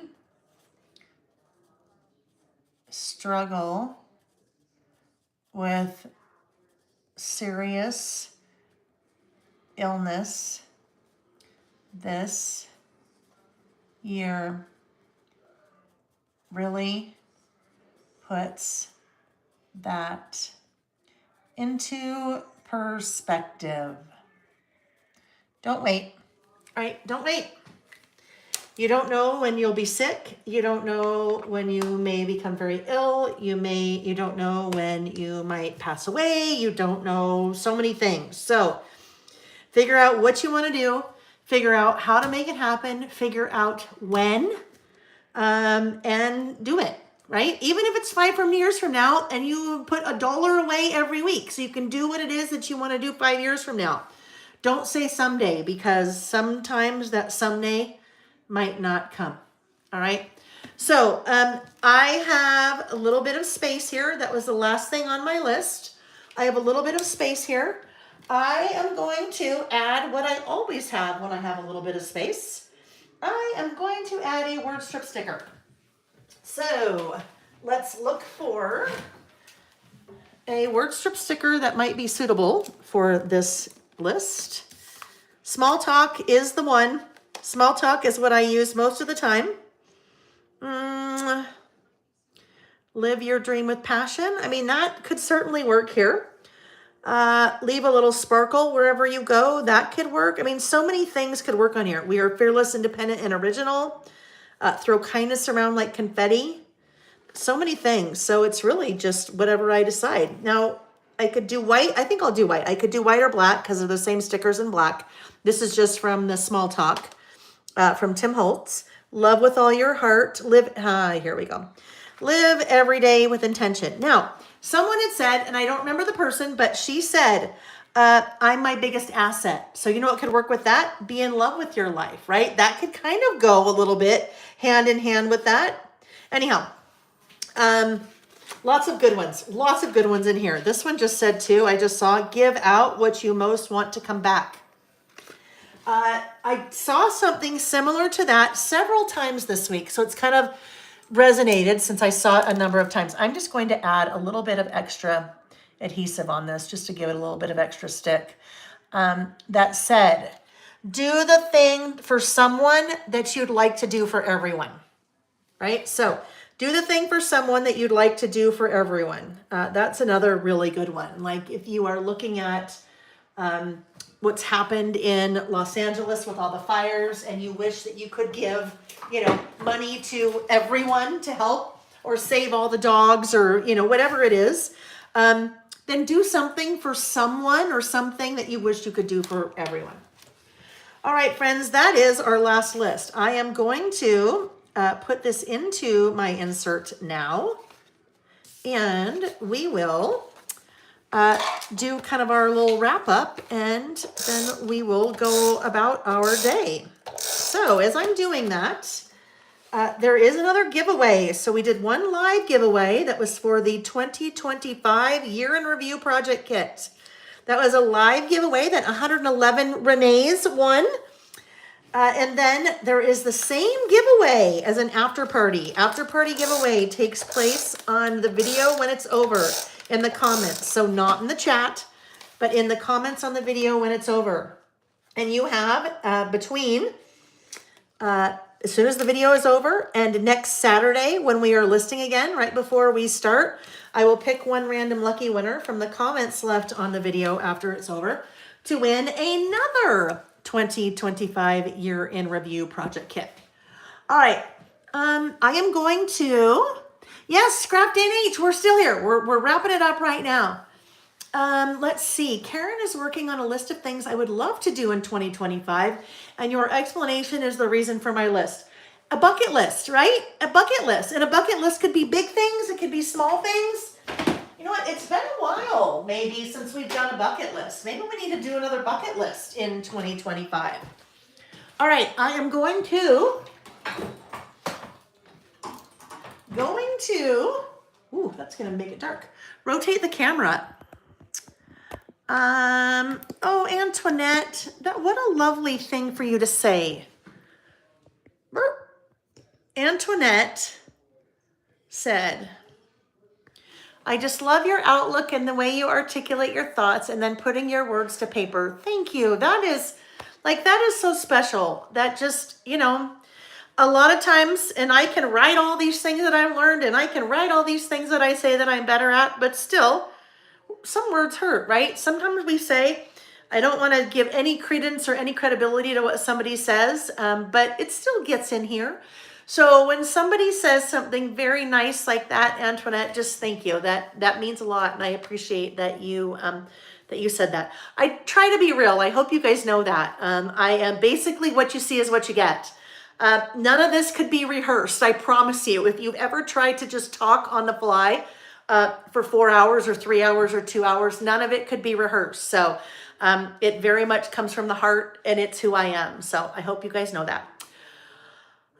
Kelly's Creative Dream said thumbs up if you are here and have not, click that little thumbs up button. And if you do that before you leave, I appreciate that. And if you're watching the replay, before you go, just click that little thumbs up button. That's super helpful. That's how other people find out about us. YouTube and the algorithms, they like a lot of interaction and thumbs up and things like that, because then the algorithm says, oh, well, there must be something going on here that we should put in other people's feeds. So that's really helpful, and that's how some of you found us. You didn't have a clue who I was or what was going on here, but YouTube said, hey, look at this, and now you're here with us. So I love that. You guys, once again, for our friends that are in Southern California, in LA area, please, please, please just take care of yourselves. Even if you're not near the fires, even if you have not been personally affected by the fires, it's your community. And just know that it's okay to be stressed and upset and to feel all the things, because I watch the TV and I feel all the things. I'm one that cries at a Hallmark commercial, right? Just, be good, be kind to yourself, because it's a really hard time for a lot of people in that area right now. And we just want you to be safe. And if you need anything, please reach out. And I had said this at the beginning, there's lots of ways that you can help. So if you're looking for ways to help and you missed the beginning, please go back and watch that. I don't care if you watch anything else. I just shared some different ideas of ways that you could help if you're looking for ways to help. And if you have been affected, if you have like burned and no home and whatever it is, please tell me. Please, please, please reach out and tell me because I want to know. I want to help, and I know there are other people here that would really, really, really like to help. So even if it's just a talk, right? Yeah. Anyhow, yes. Wait, whose birthday is it? You better not say Amy's birthday. Next week. Okay, good. Is that my calendar, Amy? I hope that's in my calendar. I mean, not that you're going to be gone, but that it's your birthday. I better make a note of that. I hope it's in my calendar. Okay. Amy's birthday. Whoopsie. I don't think I forgot. I don't know. I maybe did. Okay. So Amy, enjoy your birthday. Oh, Kathy, Kathy said someday I hope I meet you in person. You're truly someone I'd like to know. Thank you. It's kind of, this is who I am. There's nothing, I mean, it's just, if you've met me in person, you know, I'm as dingy as I am and I get off track and I squirrel and that's how it is. But I feel like I've got a pretty good heart. So I couldn't pretend to be otherwise. So thank you. All right, friends. So we are listing again on Saturday, the 18th.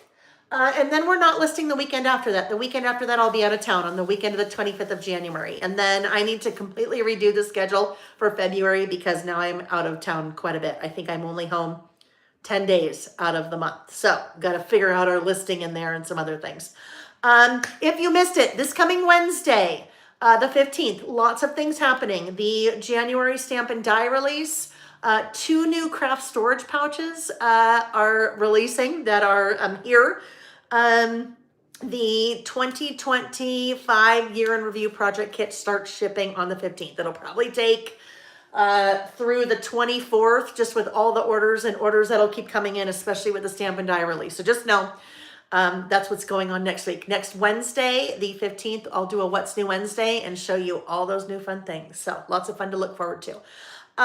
Thank you guys. Thank you for spending your Saturday with me. I know that there's a lot of stuff going on Saturday, so I just appreciate you being here so I can play, because that's what this is all about for me. It's play and, you know, taking my mind off some of the things that are happening out there. So I appreciate that you guys are here with me to do that. Take care, and I hope to see you either on Wednesday or next Saturday or at some point here in the future.